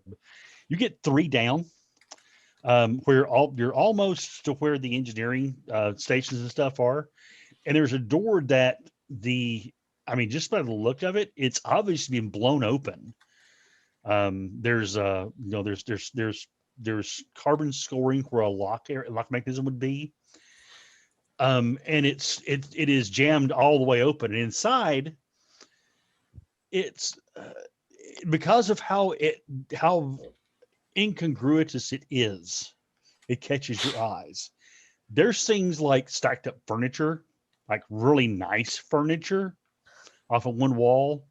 There's looks like possibly probably a street lamp in there. There's all kinds of junk. Interesting. Are there any weapons on the dead? No weapons Interesting. down here. Oh shucks, they took all the booty for me. No rank cylinders or anything like that. Interesting. It's he just kind of mutters to himself. I've read stories about smash and grabs this seems like a smash and grab. Mhm. And I go to the Probably. next. I go to the next room. The next room is you can actually feel still with the sense life still going. That room has the living in it, whatever it is. This is the first time I will activate my lightsaber around my peers Okay. outside of like a sparring environment, Okay. and then I walk into the room. So before you walk in there, Glalt and Tendrick, are you going to make your way down to the next level as well after you recover? Yes. Yes, I will stay with Galal until he recovered. If I don't outright loot while he's recovering, I will basically take a quick mental stock and say we're coming back for all of that. Okay. All right. So you'll probably do like a mental stock. Yeah. Was there any computer terminals in here I could have gleaned information from, or is the hack job too bad for that? There's a medical terminal, but it probably you're able to find it basically is a medical database. It's a dedicated computer to medical. It doesn't really access anything else. Okay. That'll still be useful later. Yeah. So I'll say you guys were to catch up to Haish as he gets to that door and his lightsaber's ignited, lights up the hallway. That door is it's a blast door. It's sealed. So okay. I walk into the room. Let's say the blast door itself is sealed. Oh, well. So, basically when you punch it to open the door, it gives you that bang. Tells you it's sealed. Well, there's always another way to open this. Would you can you hack this? Can you slice it for me? Well, do you want it hacked or you want it sliced? Because we can go one of both ways. I just want it open because there's people in here. What do you want me to do for an attempted hack job there, Admiral? That would be a computer programming role. Oh, I love that stat. Mm-hmm. I love having stand. I love having 4 dice in technical. I'm just saying. Yes. Makes you very useful in situations like this. I love having 7 die in lightsaber. 4 out of my 5 dice just rolled 6s. Nice. Yes. So was one of those your wild die? Yes. All right. So it's open and a half. That is a 30. All right, you're able to get through the terminal locks and overcome them, and the door opens. Inside, as soon as it opens, you hear a whimper. Inside, you find 4 people. They're wearing looks like the uniform that you would normally see, like from a commercial miner, jumpsuits and stuff like that. Emergency equipment they may have on them. 3 of them look like they've been stunned or knocked out in some way. The other one is a older gentleman, and he's the one who whimpered. And he has a wrench he's holding up. He's like, "Stay back. Oh, I'm armed." Drop the wrench, old man. Hey, behave. I won't let you hurt them anymore. Yeah. Tendrick actually hold up probably his bigger wrench just because he wants to make this a pissing contest. We're not here to hurt them. This fellow, you could visibly see this wrench shaking. So. All right, old timer, you can sit down now. We're not here to hurt you. Maybe yet, if you're cooperative. Hey, behave. Walt's gonna poke his head in, just kind of look over their shoulders. Are you part of that? Those pirates come back to finally finish us off? Hell no. Oh. Then who are you? That you don't need to know. Okay. We are nobody to you. We are simply the fine gentlemen that are letting you out of this bay. That's it. What happened here? Well, we got a request with legitimate credentials of a ship to land. As soon as they landed, the security squad went out to meet them like we normally would, and well, they overrode the controls of the cargo bay, and they dropped the containment field, sucked everybody out, then pulled it back up again and started going in. And it started shooting. I push, kind of like jokingly push Glalt on the shoulder. I'm like, they got spaced. Well, that is a rather savage way to die indeed. Oh, But it is much more pleasant than, being killed like all the lieutenants upstairs. yeah, right. I mean, we're just a simple mining facility here. Most of what we have here is, I mean, industrial materials. Stuff that gets smelted into uranium and titanium and stuff like that. We don't deal with precious metals, but well, they wanted access to the to the junk room, just things we happen to find on asteroids and such. Yeah, where is that junk room? Well, right, it's the next room over. Thank you, Tindra. Glalt, would you take care of these gentlemen? I'm going down there. Okay. How do you want them taken care of, sir? I'm not your sir. Okay, Well- no instructions, got it. Glalt, we're family now. Understood. No more sir. Understood. Get them over to the medical bay and get them up on the tables. Okay. All right, you, and I- you see Glalt look at Tindrick, nod, and quickly pull his hand back down. with the claws out. Yes. Okay. Oh, So excuse you guys were able to get into the medical bay. Meanwhile, Haish, the old guy goes with you once he realizes that his people are safe, and he hears somebody going to the medical bay. He'll go with you. He'll say, "Yeah, they wanted to hear," and he leads you into that one room that you saw earlier. What's your name, like- old man? Milo Milo. Horse. When I'll we're send you done the- here, I really need you to do me a favor. Yes. I need you to forget you saw my face. Okay. I can do that as long as you leave my friends okay. Your friends are perfectly fine. I just probably might want to take the contents of this room. The big furry one won't eat them, right? He's fine. Okay. He's actually a vegetarian, Oh, okay. which is an absolute fucking lie. Okay. That I don't have deception. What is the skill? It's under perception.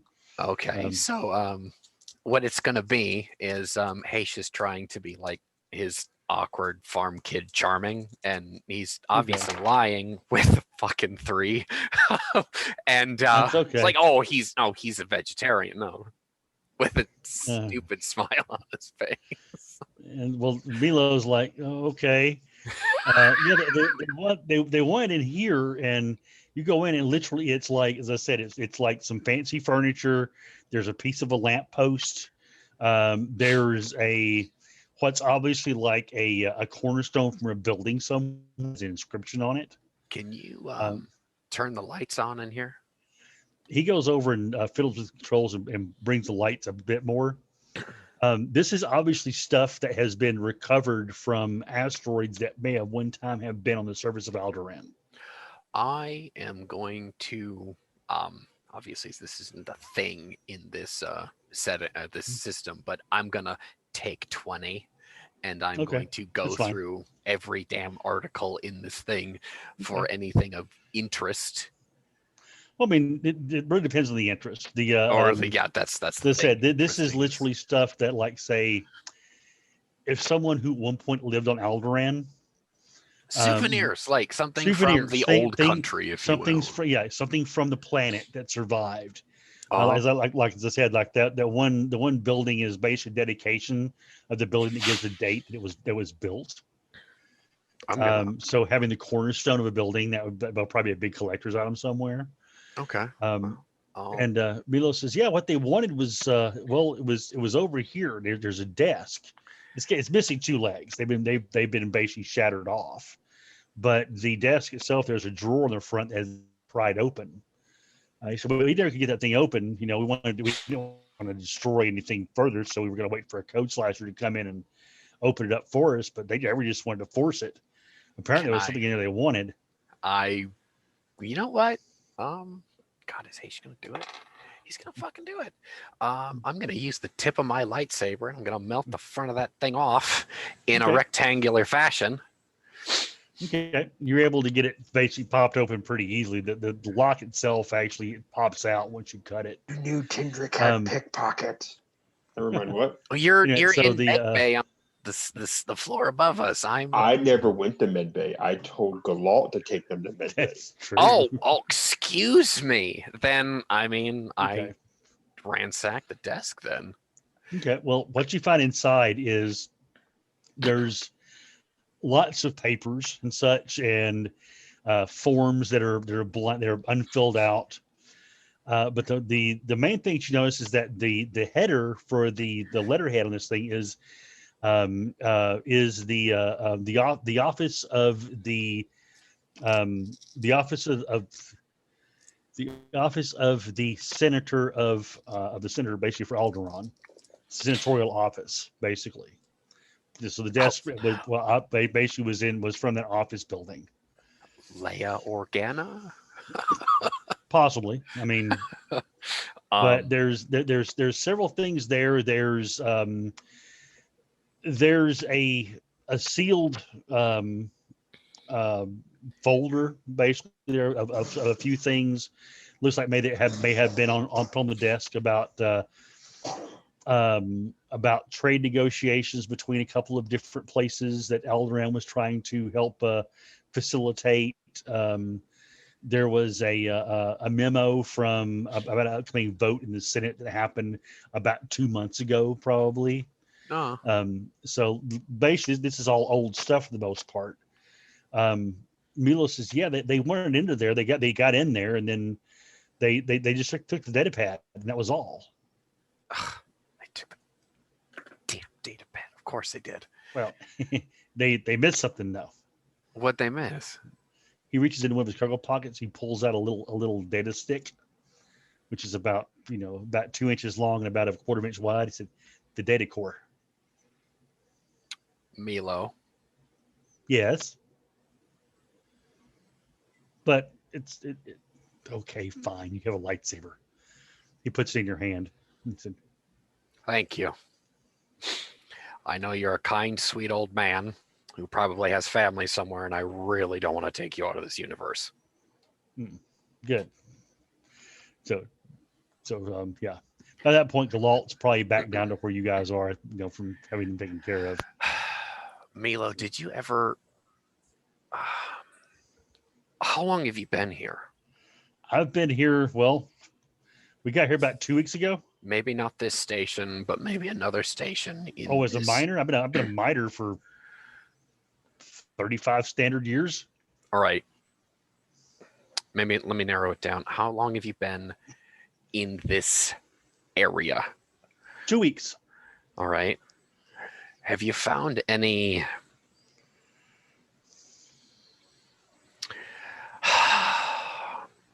Heish going to say the dirty J word. Have you found anything that might... He's put his lightsaber away by now. He just kind of goes under his cloak and he kind of taps it. And he says something that might have turned up that's reminds you of home. Oh, reminds me of home. Not you. I thought you were going to ask you about the Jedi. The temple. I know that there was at least an enclave on Alderaan, but there was a whole blame temple. Well, is anything left of it? Well, yeah. I want you to take me to what's left of it, then. Well, I'll have to have a ship to get you there, but I can definitely get you there. I have a ship. I just need you. Well, I'll tell you what. I can give you the directions to it and tell you which nav buoys to follow, but I'm not going anywhere near that cursed place Why? because I don't want. I Is don't it want haunted? well, of course it's haunted by the dead Jedi who will steal your soul because they Oh, missed the babies that they used to steal. Oh. Well, Well, that is completely understandable, old man, and we will follow your direction. Okay, well, I just hand over my data pad and okay. here, give me your Okay. dice, He whatever you actually got.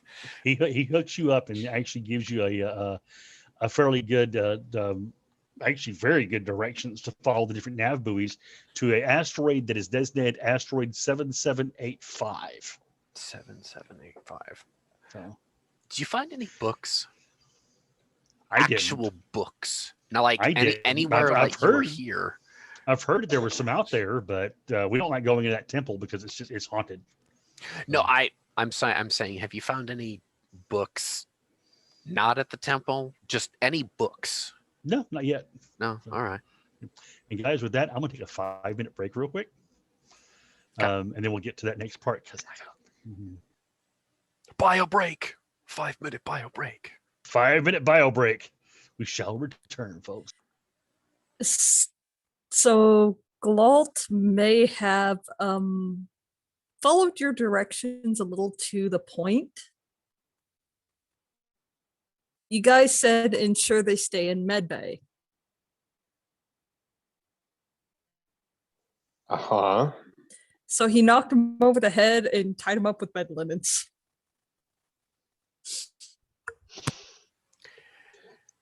Ladies and gentlemen, you see what I have to deal with now. Yeah. Why do we?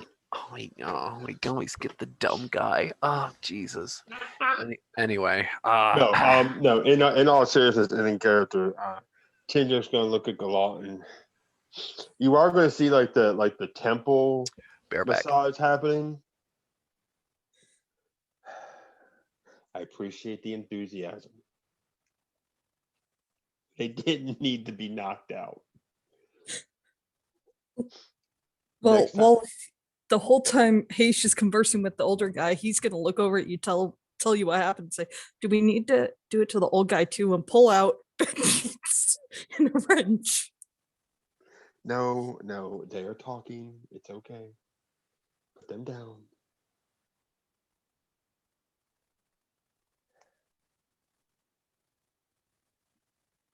Okay. Note to self, Tindrick. Takes things a little too literally. Got it.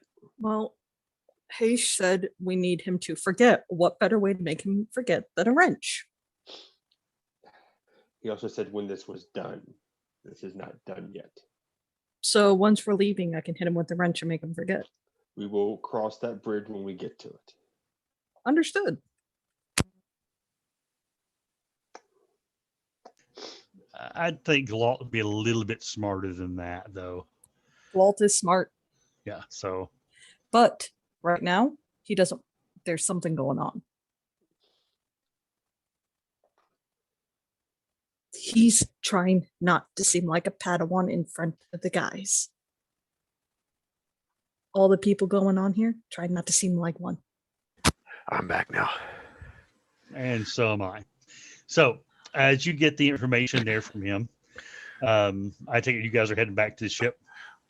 Yeah. Okay. What I will do is I will help Tindrick with a I'll get a I have Haish always has his satchel on him. I'm gonna get a backpack and I'm gonna get a crate that's empty. Okay. Go back to Med Bay and help him ransack the place. Okay. All right.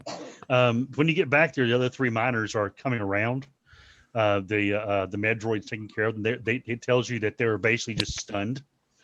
Then they were, of course, their minds were scrambled.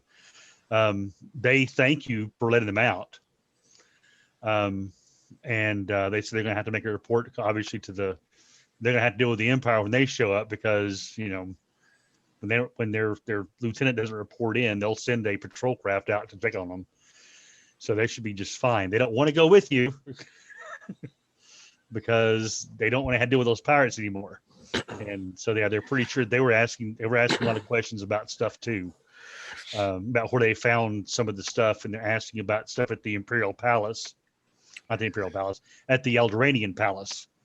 Or what's left of it. Yeah, well, yeah, they tell you that asteroid 7785 is a fairly large chunk that is intact, and it's got part of the old Eldoranian Palace on it, and it also has part of the old Eldoranian Jedi Temple on it as well. I'm going to reiterate with our medical supplies in hand. Uh-huh. You 4 Mm-hmm. never saw us. Yes, sir. We never saw you. You didn't hear us. You didn't see anything. No problem at all. You didn't stun us, so you're the good guys as far as we're concerned. Well, there may or may not have been a big hairy thing that moseyed in and then left. It was a Wookiee. Yeah, he was, wasn't he? Mm-hmm. Now, good day, gentlemen. I bid you safe travels. Okay. I'm going to leave with the fucking medical tools. Okay. Did you want to try to get the systems back up and running there, Tendrick, before you left? Yeah, I was gonna ask when I had a moment in there. When I'm down there, I was gonna try to find the engineering sector and get it up and running, at least to get information off of it. Okay, you can do me a repair check, a computer repair check. If you don't have a computer repair, it's just technical. I have computer because repair and program are the same skill, and I have it. Oh, okay, yeah, that's fine. Yeah.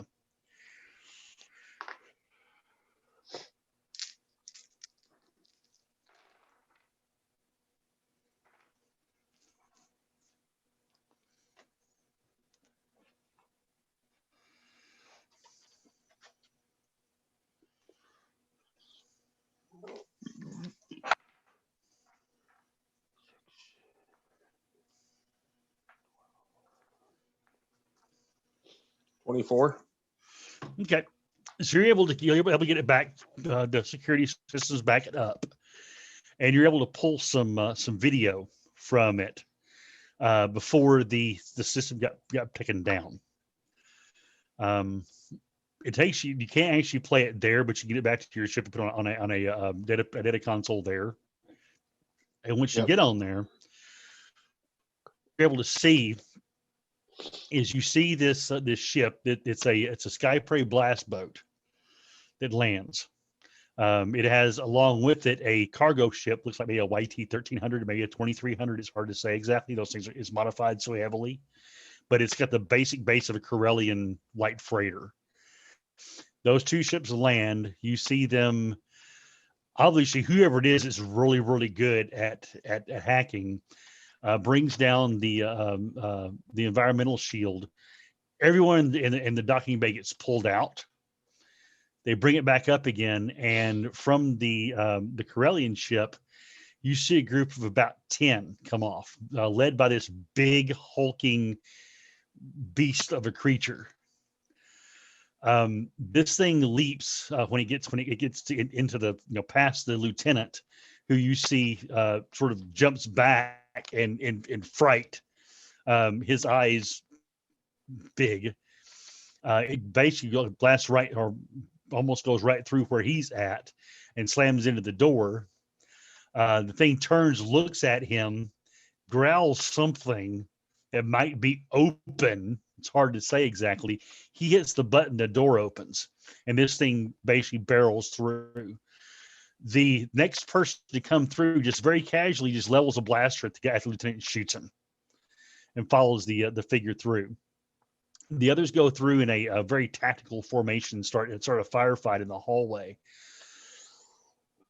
You see the big fellow basically charge down, knocking people over, not actually like shredding them or anything, but just like knocking them into walls and knocking them out.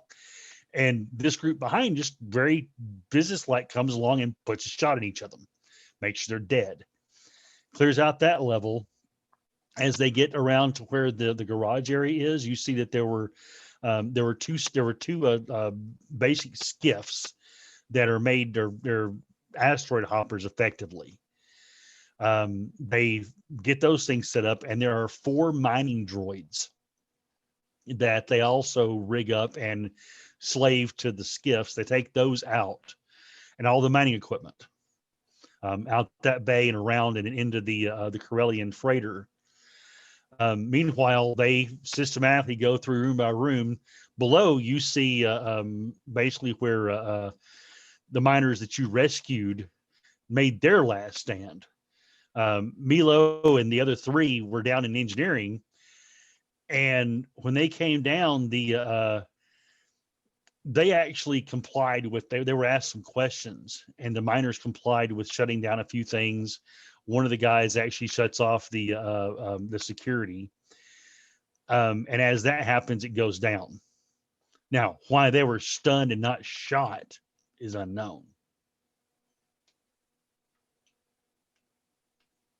Probably assumed because they weren't directly Imperial. Possibly.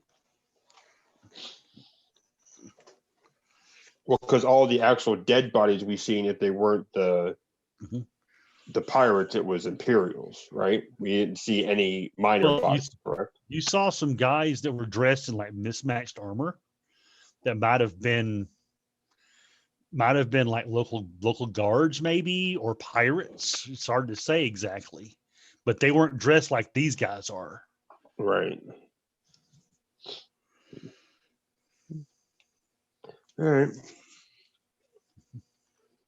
Do they have a manifest? For what? For what all they had on the base? Uh-huh. Yes. Is there anything that stands out? Just that all that stuff in that one room that you saw from Alderaan is nowhere anywhere on this manifest. Of course it's not. It's not officially there. Right. Okay. So you could probably guess what they probably have going on here is a black market. Yeah. And I'm assuming Hayes cleaned out that room that had the Alderaan stuff in it, right? I mean, if you want anything of interest. Well, if the Admiral will let me, I will. I find one of the nicest chairs. Okay. There's a really nice one. If it's a fucking throne, I'm bringing it. It's made of what's called shadow wood. Oh. And it's an almost the sheen of it looks like it almost has depth to it when you look at it, but it's all different shades of blacks and grays. It's well upholstered. The fittings are gold. If there are throw pillows or if there are blankets, I'm gonna take that. No throw pillows or blankets. Just the furniture. There's a few furniture, really. Tables, tables and chairs and stuff like that. And I'm gonna take a side table then. Okay. Yeah. No. The Jade Typhoon needs some nice things. Okay. What's up, Walt? Is there anything rock-like or plant-like? No. Well, I mean, there's that portion of the light pole. Looks kind of like a plant, but that's about it. I'm gonna also take that established NXBVY that corner sign. I'm gonna pry that off of there. Okay. The cornerstone of the cornerstone. Yeah, I'll take that plaque, and gifts for the employers, if you will. Oh, okay, gotcha. Okay, so you guys are able to get all that stuff and put it back on the hold for your ship, no problem at all. Okay. As you take off, I would like to have someone do me a sensor check. That would be under technical, I believe. Yeah. I don't have it. A what check? Sensors, ship sensors. It's actually under mechanical. Oh, mechanical. Okay. Yep. So yeah. So whoever's on sensors. That I would think that's Leith. Yep. Well, it could be, but 15 for me if we don't have Leith do one. Okay. Well, you're able to look at it and look at the sensor logs that Leith has been monitoring. Yeah, he's able to give you a little more information. that ship that you guys saw earlier has appeared 4 more times at different places around the Alderaan system within sensor range. It's like it's jumping into hyperspace and back out again almost immediately. It seems to be going in random directions. It'll pop up, it'll change orientation, pop into hyperspace again, and pop out again. It doesn't seem to have a discernible pattern from basically what you're looking at here. Dear brother, why would a large ship such as that do that? Knee-jerk reaction. They're looking for something. Either that or they're being tracked and they can't stay for very long. Third reason is they have something messed up going on with the ship and they're just bouncing around back and forth. I'm gonna lock us into those coordinates that Milo was so very kind to give me, and I'm also going to keep that data core that I kind of stole from him. Keep that on my person. Okay. In the pouch that's next to my lightsaber. Okay. And I'm gonna get us out of here quick. All right. Okay, you're able to obviously undock, no problem. But as you start heading towards the location, you're following the nav buoys. But make me a starship piloting roll, because it can get a little bit treacherous out here with these asteroids. Yeah. Oh, beautiful. 15. Okay, you're able to keep from running into asteroids, although there are a couple of very, very close scrapes where you're having to swerve around a couple large ones that are tumbling quite a bit. As you're flying along, though, you're seeing it seems to be almost surreal, because you'll look up and you'll see like the foundations of houses on the side of one of these asteroids as you fly by it. You come around one and it looks almost like maybe there was the remnants of an amusement park.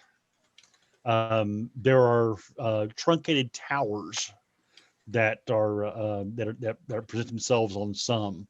It's obvious that this was a very inhabited planet at one point, and the blasted remains of the surface just sprinkle these asteroids as you fly through. Hey, Glalt, you might want to go in your room and close the door. Yeah, I'm gonna take your advice on that one. There's no windows in his room, by the way. His room is a closet. Okay, yeah. so he can't look out and have another episode. Okay. I'm being considerate for him.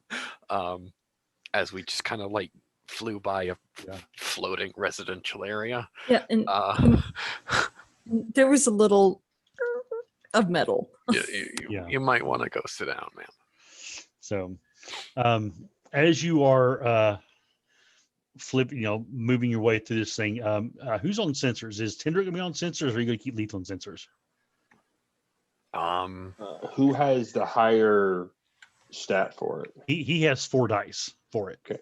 He is slightly better than me though, so we can probably just keep him on it. Okay.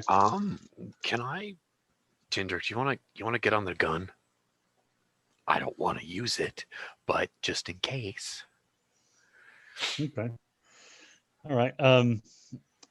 He's so Leith is operating the sensors, and he's sitting in the co-pilot seat there with Hayes. And he says, "Sir, I have a reading on the sensors. I'm not sure what to make of it. It's possibly another ship. It's harder to say with these asteroids." I kind of look over her shoulder. It's just you see a ping about 20 kilometers out. It's hard to tell with the asteroids and such. It's basically just a power signature. So it could be a like a generator out there that's still functioning on one of these asteroids. It could be a ship's engine. It could be a sensor pod. It could be all kinds of possibilities. But it's more than the buoys aren't putting off that kind of a signature. You see the buoys that you're following. Can I sense force You can attempt to, yeah. right out there. Can I concentrate and use force, or is that too different? Well, like if you how could I- do try to sense force, right? you're going to have to probably stop flying.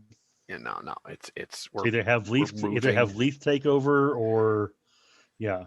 So I'll just sense force and hope for the best. okay.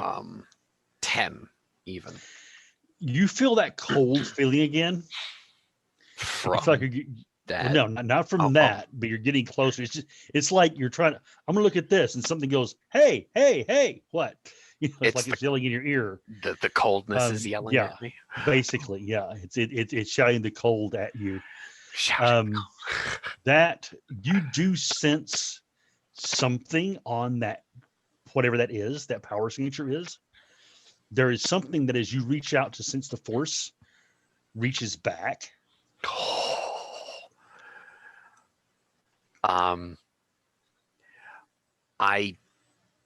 Heish doesn't know how to do this, but he kind of like in his head just kind of muttered, "Well, hello there." Okay. Maybe it's not. You for a split second get the feel of something that is at first excited, like anticipatory. Oh, finally. And then confused, and you feel it pull back into itself. Maybe a bit of a surprise, maybe a bit surprised. Was it familiar? No. It was not familiar. Excuse me, boys. We're gonna. That's a sharp as shit turn. Galalt is gonna feel the bank. Yeah. I need to see this. Okay. And we're going over there. All right. You to the power signature. All right. What you see when you get there is, let me see here. Let's see, I'll find a picture of it real quick. Oh, visual aid.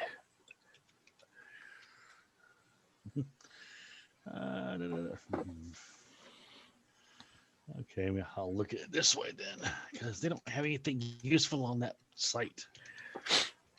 Why? But come on. Okay. Well, because they're not really useful anymore. You see a ship that looks something like the Moldy Crow. No, nothing quite so pretty. The Moldy Crow is pretty. Kyle Kartan ship. That's a good couple of decades. Oh my goodness. Okay. That's pretty. That is pretty. So as you come around an asteroid and see that, shit is exactly what Heish says. Just shit. Yeah. I actually stand up in my chair and lean against the window of the cockpit. Oh no. Your comm beeps. You're being hailed. Leith, never mind. Just do what you're doing. Yes, sir. Oh fuck. Oh God, Heish, don't be that way. I'm gonna sit down and actually take my hood off. Okay. And open the comm. Okay. You see a figure sitting in a just in like a darkened area with a hood up, and it just says, "You're not supposed to be here." I know. I was feeling nostalgic And I'm here for a stroll. I was just not- leaving. You're not Alderaanian. I know. Now there's the other two. Now the other two, they're on your ship as well. I know. But you're looking for something. And you're feeling in your mind, actually, you all feel this. Mm-hmm. It's like someone is standing right behind you with their face right here, sort of looking over your shoulder. It's the feeling is not fun. It is Very definitely not. invasive. Yes, very invasive. Yes, you can, Walt. You can attempt it. Do I need to roll for a mental slap back? You will need to roll a control. Can I use a force point for this? Yes, you can, and you can. That will double your the dice you roll for that roll. Yes, please. Okay. I don't like it when somebody invades my mind at all. Okay. Last one I allowed in my mind like that was my master. No one gets to do that. Okay. Does and only one of them still counts for a wild die, right? Yes, just one counts for the wild die. Yes. All right, so this, that, and that. So we're gonna put that in here to simulate that. Okay, 6, so that's 10.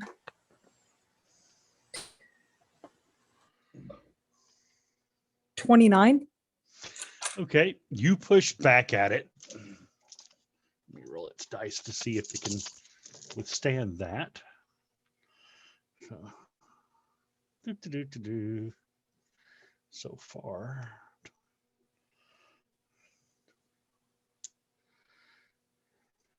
Okay. You all feel it as Glault sort of lashes back, trying to push it away. And it yields back. But Glault, you can tell that when it yielded back, it didn't do it because you made it. It chose to back off. And you all hear in your mind, I apologize for being so forward. In these days, one cannot trust those who feel the force the way we do.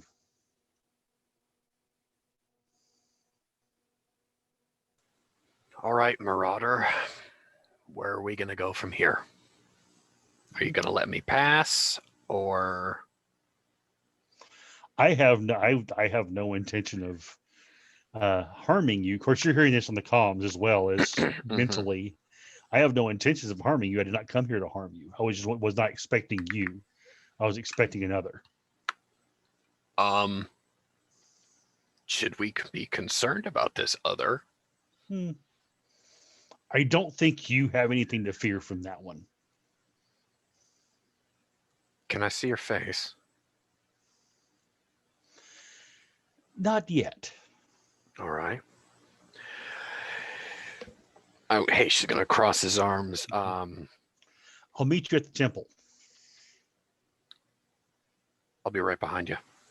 Okay. That was actually, but he read Taysha's mind. Is like, yep. If I'll wait for him to pivot, and we're right behind him. He powers up, and he very smoothly starts following the same buoys that you are. Eventually, you come to an area where it's the surrounding either the surrounding debris has been cleared away, or has somehow naturally formed a bit of a void around this larger asteroid. It's probably 1.5 miles across. Behind it, it's sort of in darkness. Behind it is that angry red glow of the center of what was once Alderaan. And the ship in front of you sort of falls into that darkness. All you see is its navigational lights. As you get closer and closer to this large mass of blackness, the lights on the you probably kick your ship's lights on, and you see a shattered, basically like a cityscape. Alderaanian, the classic Alderaanian style of building was think similar to like Maya type buildings, step pyramids and things like that, but a bit of a more of a high tech level. Some of the images you've seen of Alderaan when it was at its height, those levels would have been covered by terraced gardens. They absolutely loved greenery. They loved flowing water. Many of these would have had waterfalls that were sculpted by the stonework underneath them to make pleasant tinkling noises all the time and to keep the air cool. At the moment, they're blasted gray and black, gaping holes where windows once were. If I may, Mhm. I'm going to put in here a little bit. Mhm. Galalt, are you over the intercom to his room? Still Mm-hmm. assuming that he's in his room. Are you still in there? Yep. We'll be setting down soon, but stay in there. It doesn't look pretty out here. No. Glalt, you're actually feeling okay at the moment. You've been able to sort of get yourself under control from the emotional thing that occurred when you first got in the system. So you'd probably be okay to come out if you needed to, so you know. It's up to you, but so it might not be pretty. I should be fine. I will follow where you guys lead. Leith says, sir, this is interesting reading. There's atmosphere down there. Oh. Then good. We don't have any suits, Atmo suits that's going to fit Galalt. He can breathe. Good. It looks like may have been a shield generator intact in part of the palace that has been projecting a force field around it that actually preserved the atmosphere that was in. It may still be a bit stale to breathe, sir, but stale air is still air. It will be there. Tindrick, you might actually want to have a look at that. That might actually be interesting. I don't know much about shield generators, but it sounds interesting. If he or she was it actually a male figure? It seemed to be male, yes. It seemed to be male. When they sat down, I'm gonna sit down right next to him, and Haish's pulse is going a mile a minute. Yeah. The young Jedi Sentinel in him is like, my God. And as soon as we landing gear down, he is at the front door. I'm chomping at the bit to get outside and meet whoever the hell this is. Okay. You're able to land in like an open courtyard area. And of course, when you land, the gravity here isn't very high, but it is existence. It's basically microgravity.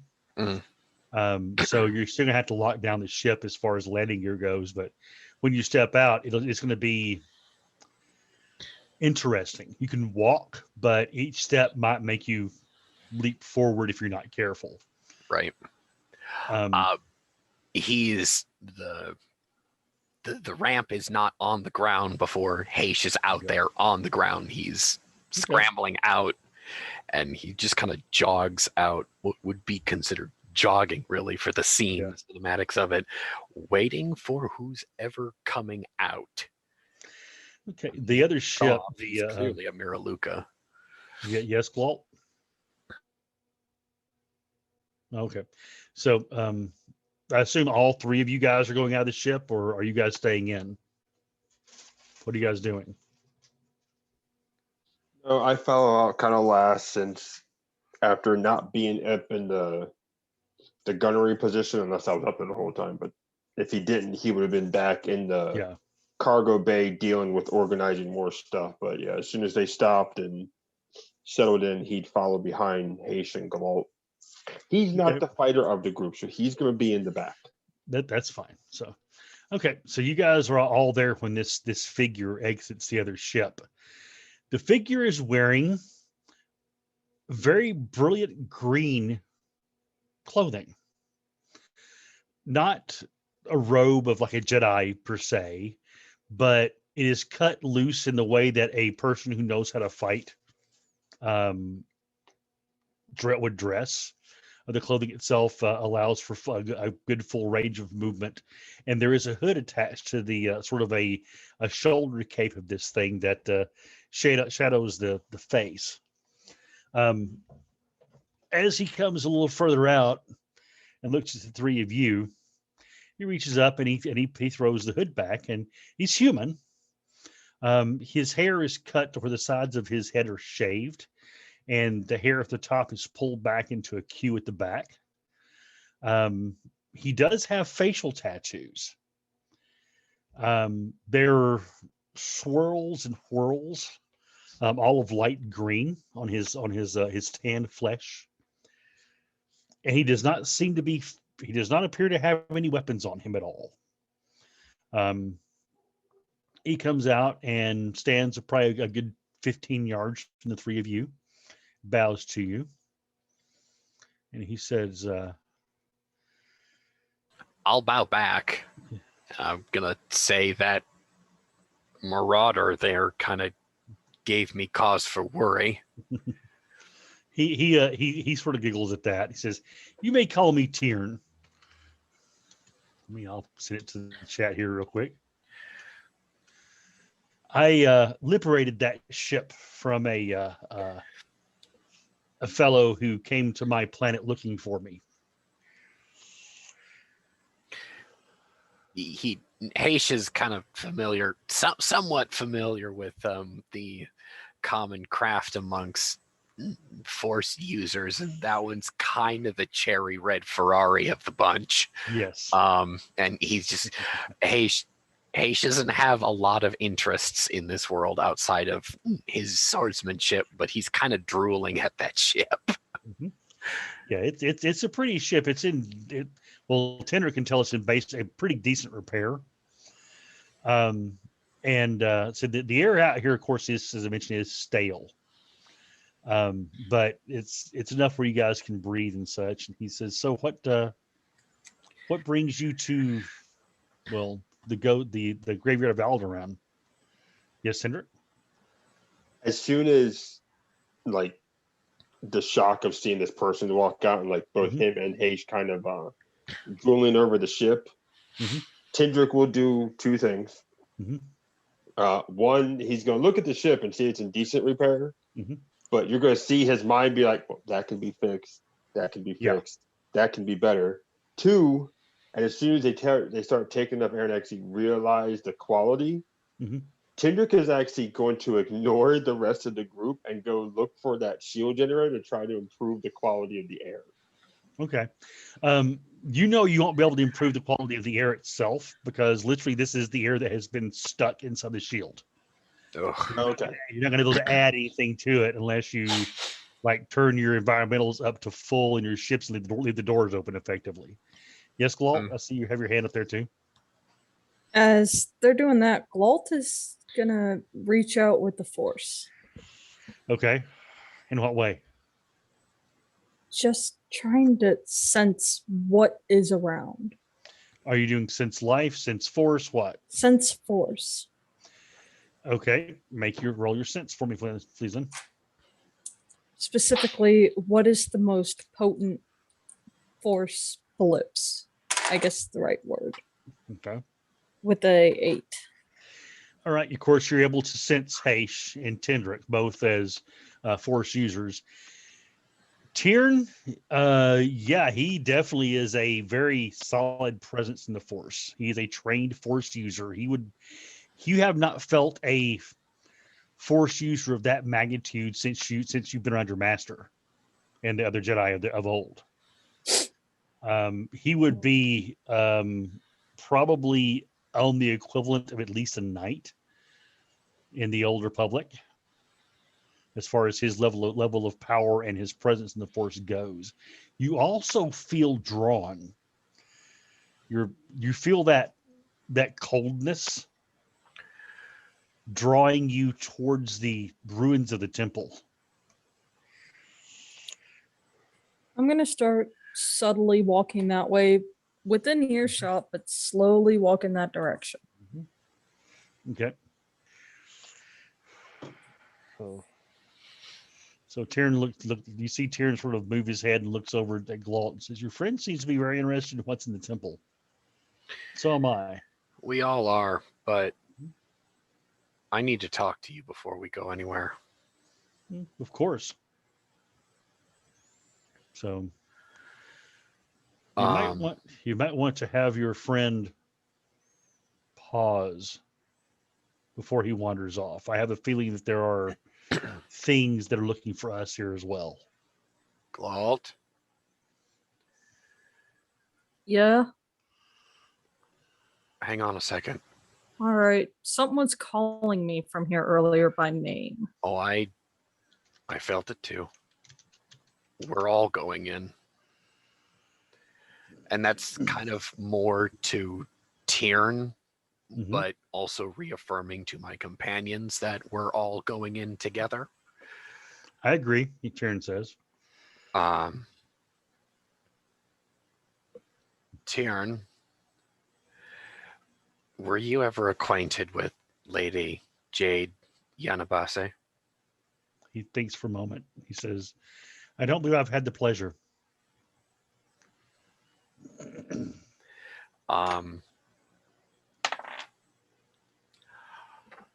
Oh, okay. I'm gonna send this to the Admiral here, and I'm gonna let Tyrion actually react to this first. Okay.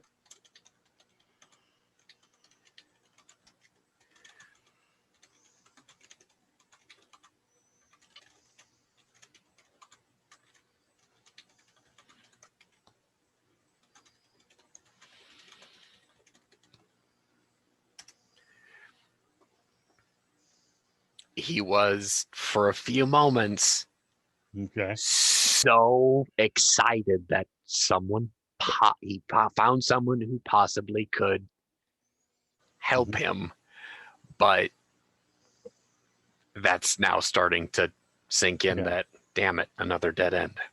You see Tyrion, he's had this sort of almost a disarming smile on his face. It's not like a full grin, but I'm being pleasant look, basically. Mm-hmm. You see that fall for just a moment to a bit of concern, and then almost an understanding, and he nods. He says, "I am sorry that I do not know her, but I sense your desire to find her, and I do empathize." He'll steel himself kind of and turn on his heel and say, "Shall we?" And he'll just march with his companions to the temple. He's no longer in the mood to talk, I suppose. Okay. So you guys all feel a draw toward that temple. And it, you know, in some ways it's a dread in a way. At the same time, it's an anticipation as well. Put it that way. You find yourself walking towards this large arch. The arch itself is behind it is a blank wall. It's got runes carved into this stone. Many, you instinctively understand what they say. They've actually been carved with the force. And the gist of it isn't actually words. It's more a feeling that you get from it, that to open this door takes two working together.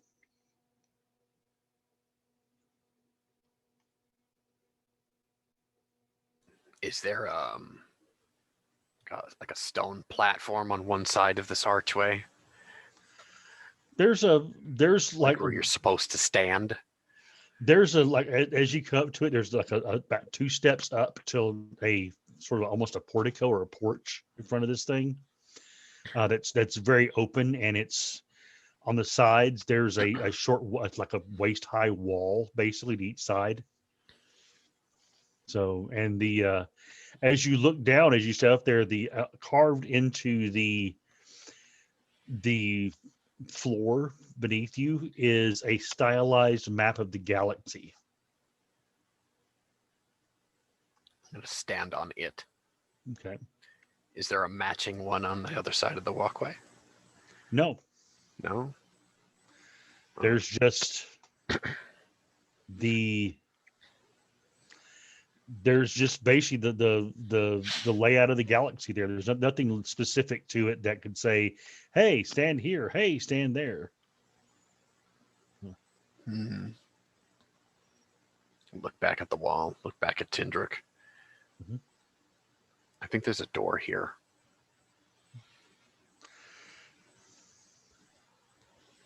Door? Takes two to work together. All right, where do you want me? I don't. That's the riddle. I don't know. I'm gonna concentrate on it, and basically what Heish is gonna try and do is. It's gonna sound really silly, but try to find the seam of a door with the force.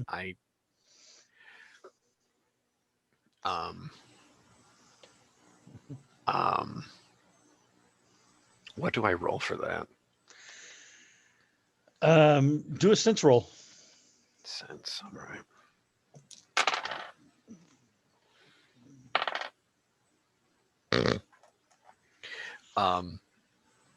8. Okay. You reach out towards the door and you do feel something. It's almost like there's something you can almost, in your mind, you can see it as a handle. You just have to be able to grab it with the force.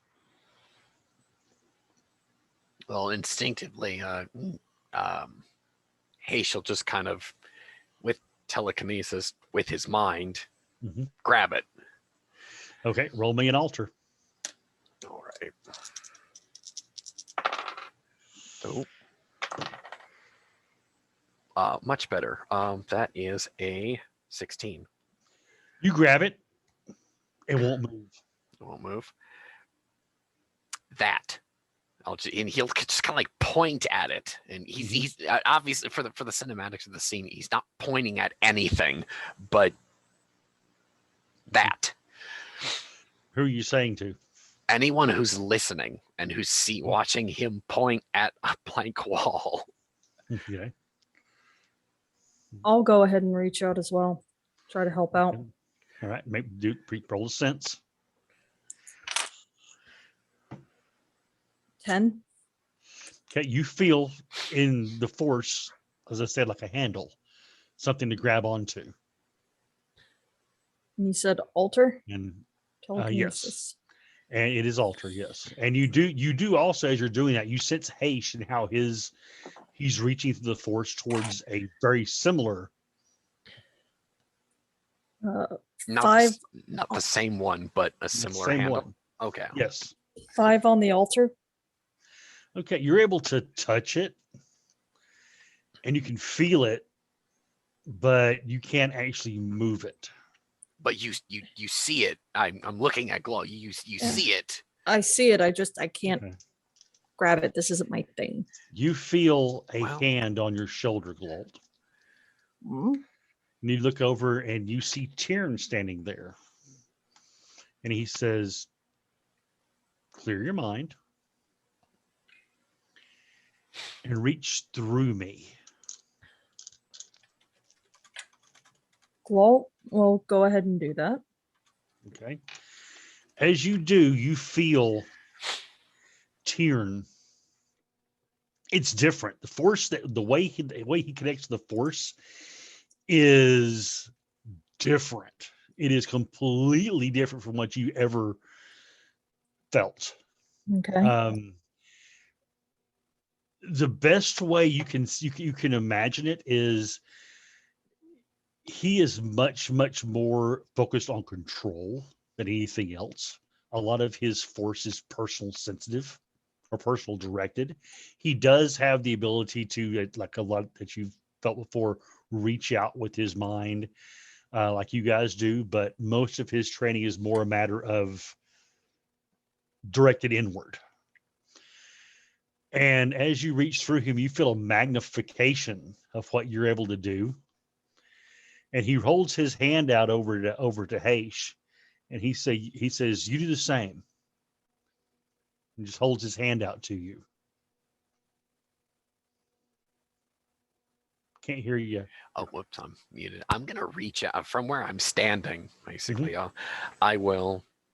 I'm looking at where the point on the door should be, Mhm. but I will reach. I say some periphery, reach Yeah. out with the force, and like establish contact, Okay. touch him.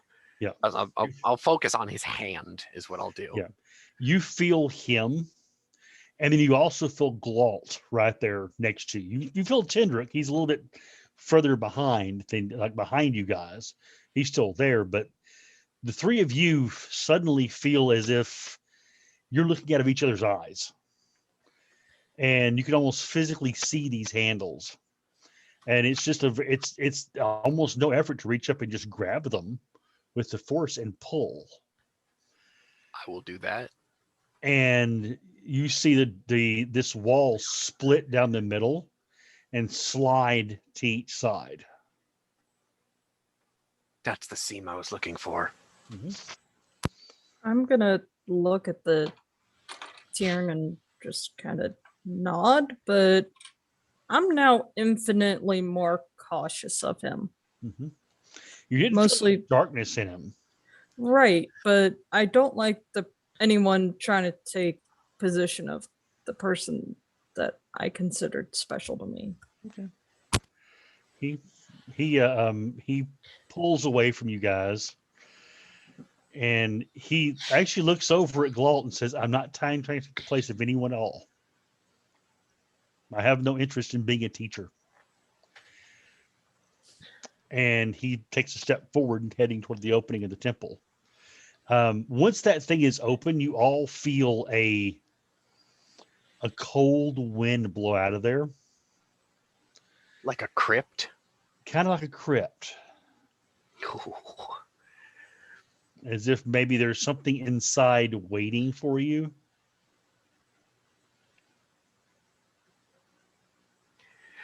I'm gonna go on a limb and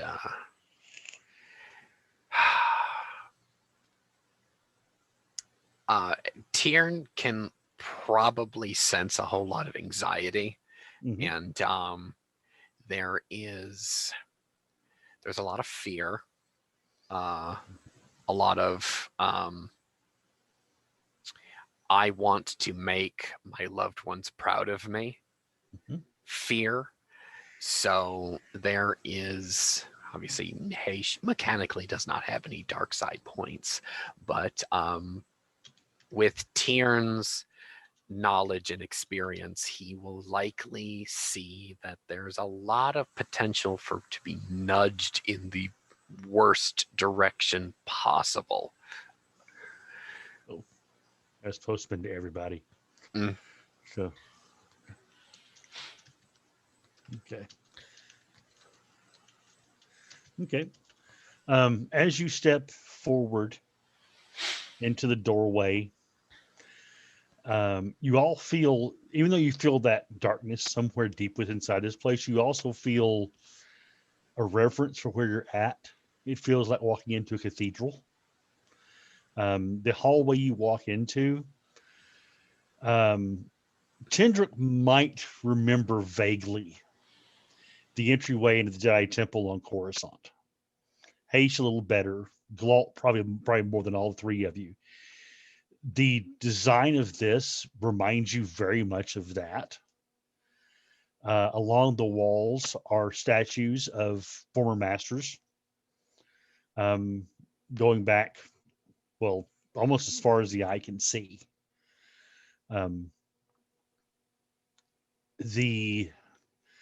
The roof has holes in it. There's obviously cracks and such in the structural members and all that. This thing is not stable by any means.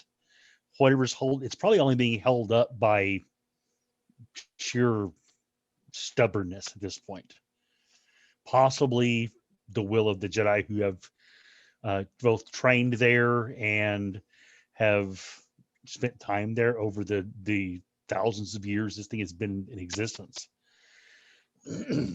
The one of the things that you do notice is that there's like little flickers of lights, almost like in sconces in front of these statues, that as you get about even with them, light up, one blue, one green on each side. And you realize these lights are responding to your presence, the presence of those who've been trained in the Force. You actually feel these things feeling you, basically. They're kyber crystals. They are. Yes. Glalt is gonna turn to that, and I'm gonna take the green one. yeah, he's gonna. I don't think about it. I take them. Okay. He's gonna snag a blue one and turn to Tindrick and go, yours. Okay. Tyrion sort of looks at what you're doing and sort of smiles a bit. He said, I do suppose it is a ruined temple, so there's no harm in taking one or two.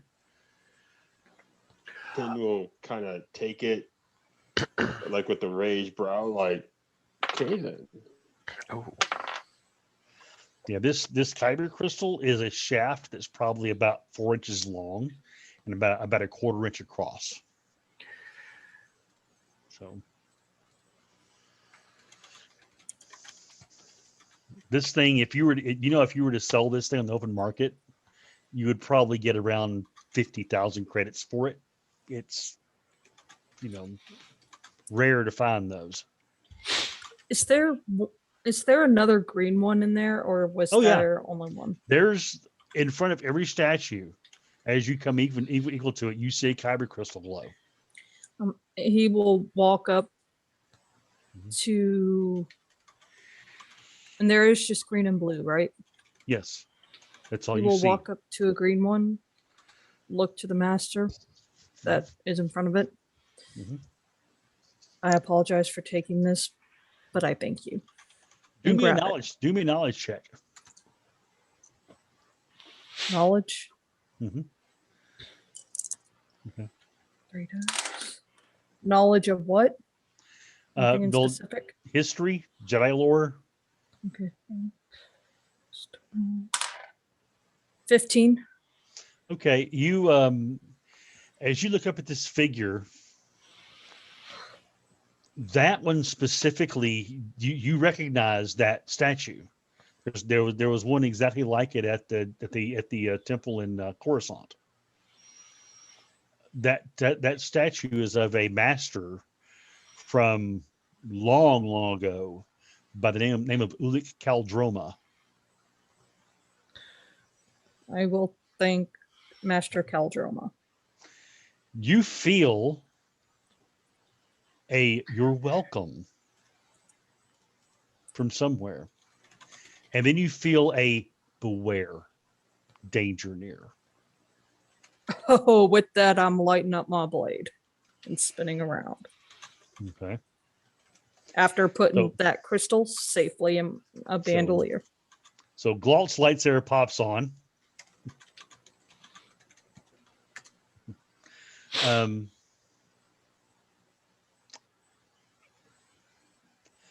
Yes, I am very familiar with that, Taish. I know exactly who I'm talking about. Um, Yeah. um, Zip plop.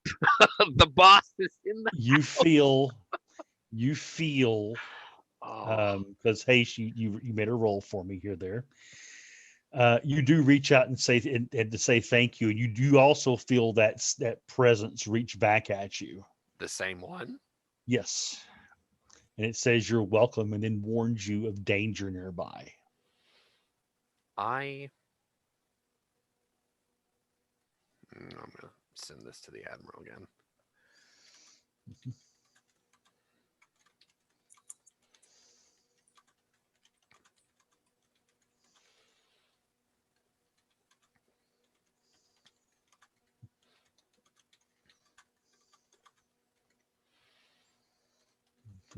So while he's doing that, Tendrick, what are you doing in this entire time while they're doing this stuff? Well, seeing as how Tindrick only has a die in control, so he doesn't really have any of the sensitivity like they do really as much. So for the most part, he's kind of watching them do what they do. When Galalt kind of stiffens up, he gets the more of a head on a swivel type mentality. But like I was actually getting ready to pipe out, he at the same time, Kendrick's kind of getting like this thought in his head of, do I want two and just Florentine with these, or is that just too much already? And said, well, okay. Well, might not be as sensitive as the rest are to what's going on around you, but you still sort of feel that cathedral like feel, and you feel like there's something else out there that you can't quite see or grasp. So Glalt just denied your lightsaber. So what are you doing, Glalt? He is asking Keldroma, where is the danger?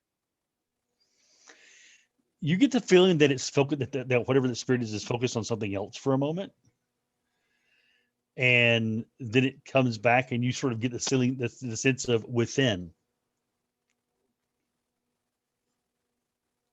Within? And then it begins sort of pulling back from you. Oh, that's not good. And then you feel whatever it is, its attention sort of focuses somewhere else. We got a Walking problem. down the hallway. Yeah. I'm gonna pick up pace and say, guys, we gotta move. Something's deep within, and it's hurting. It's hurting this place. Tieran, I don't trust you, but you need to have our backs. I will. I have no reason to stab you in the back, and no tool to do so with. So, as you move down to the end of the hallway, you start seeing passages off to the left and right. If this layout is anything similar to the one on Coruscant, if you take the fourth left, it will take you to a passage that takes you into the Jedi Archive, which is probably Hastings is going that direction instinctively. Yeah. So most of the other rooms that you see are just basic open meeting rooms. This is where, from this hallway, is where non-Jedi meet with Jedi pretty much. Anything more important is deeper down, except for that one passage to the archive. At one point in the past, the archives were more open to the public than they were at the beginning of the Clone Wars. So they were basically on the upper floor. As you turn to head that way, you see that there's light back there, as if there's maybe someone already here. I am jogging in the direction of that light. All right. I'll keep pace with the Heish. All right. You guys or get into the area where the main archive would be, the open area where the studying desks and such would be, with the archive stacks behind that. And you see along one stack, there is obviously a light flickering of like a lumen back there, a torch, as if someone's is it back over a desk. No, it's back in one of the stacks. between like where the archives of books and such would be kept. I'll walk over to it. Okay. What you see when you get there is a hulking figure. That's the first thing you see, I should say. It's a bit of a tawny colored thing. And as you see movement of the head turning, you see the flash of yellow eyes reflecting the light from Galt's lightsaber, basically. And the lumen, the torch, is being held by a man. Looks like one of the men who was dressed dressed the same way as those pirates that you saw on the security footage. I draw my lightsaber and I fucking attack him. All right. Nope. He's not. Nope. That is sacrilege right there. As you fire up your lightsaber and charge forward, I'm sure Glalt will be at your heels. I'll go for the big thing. Tendrick sees Tyrn sort of cross his arms and look. And with that, we will pause until our next episode. Oh, of course you are. You are such a jerk. Will our heroes who clash with will they overcome these pirates, or will these pirates prove to be more difficult than they expect? We shall find out in the next episode of Star Wars Between a Rock and a Hard Place. And with that, my friends, I bid you adieu. Good night. Adieu.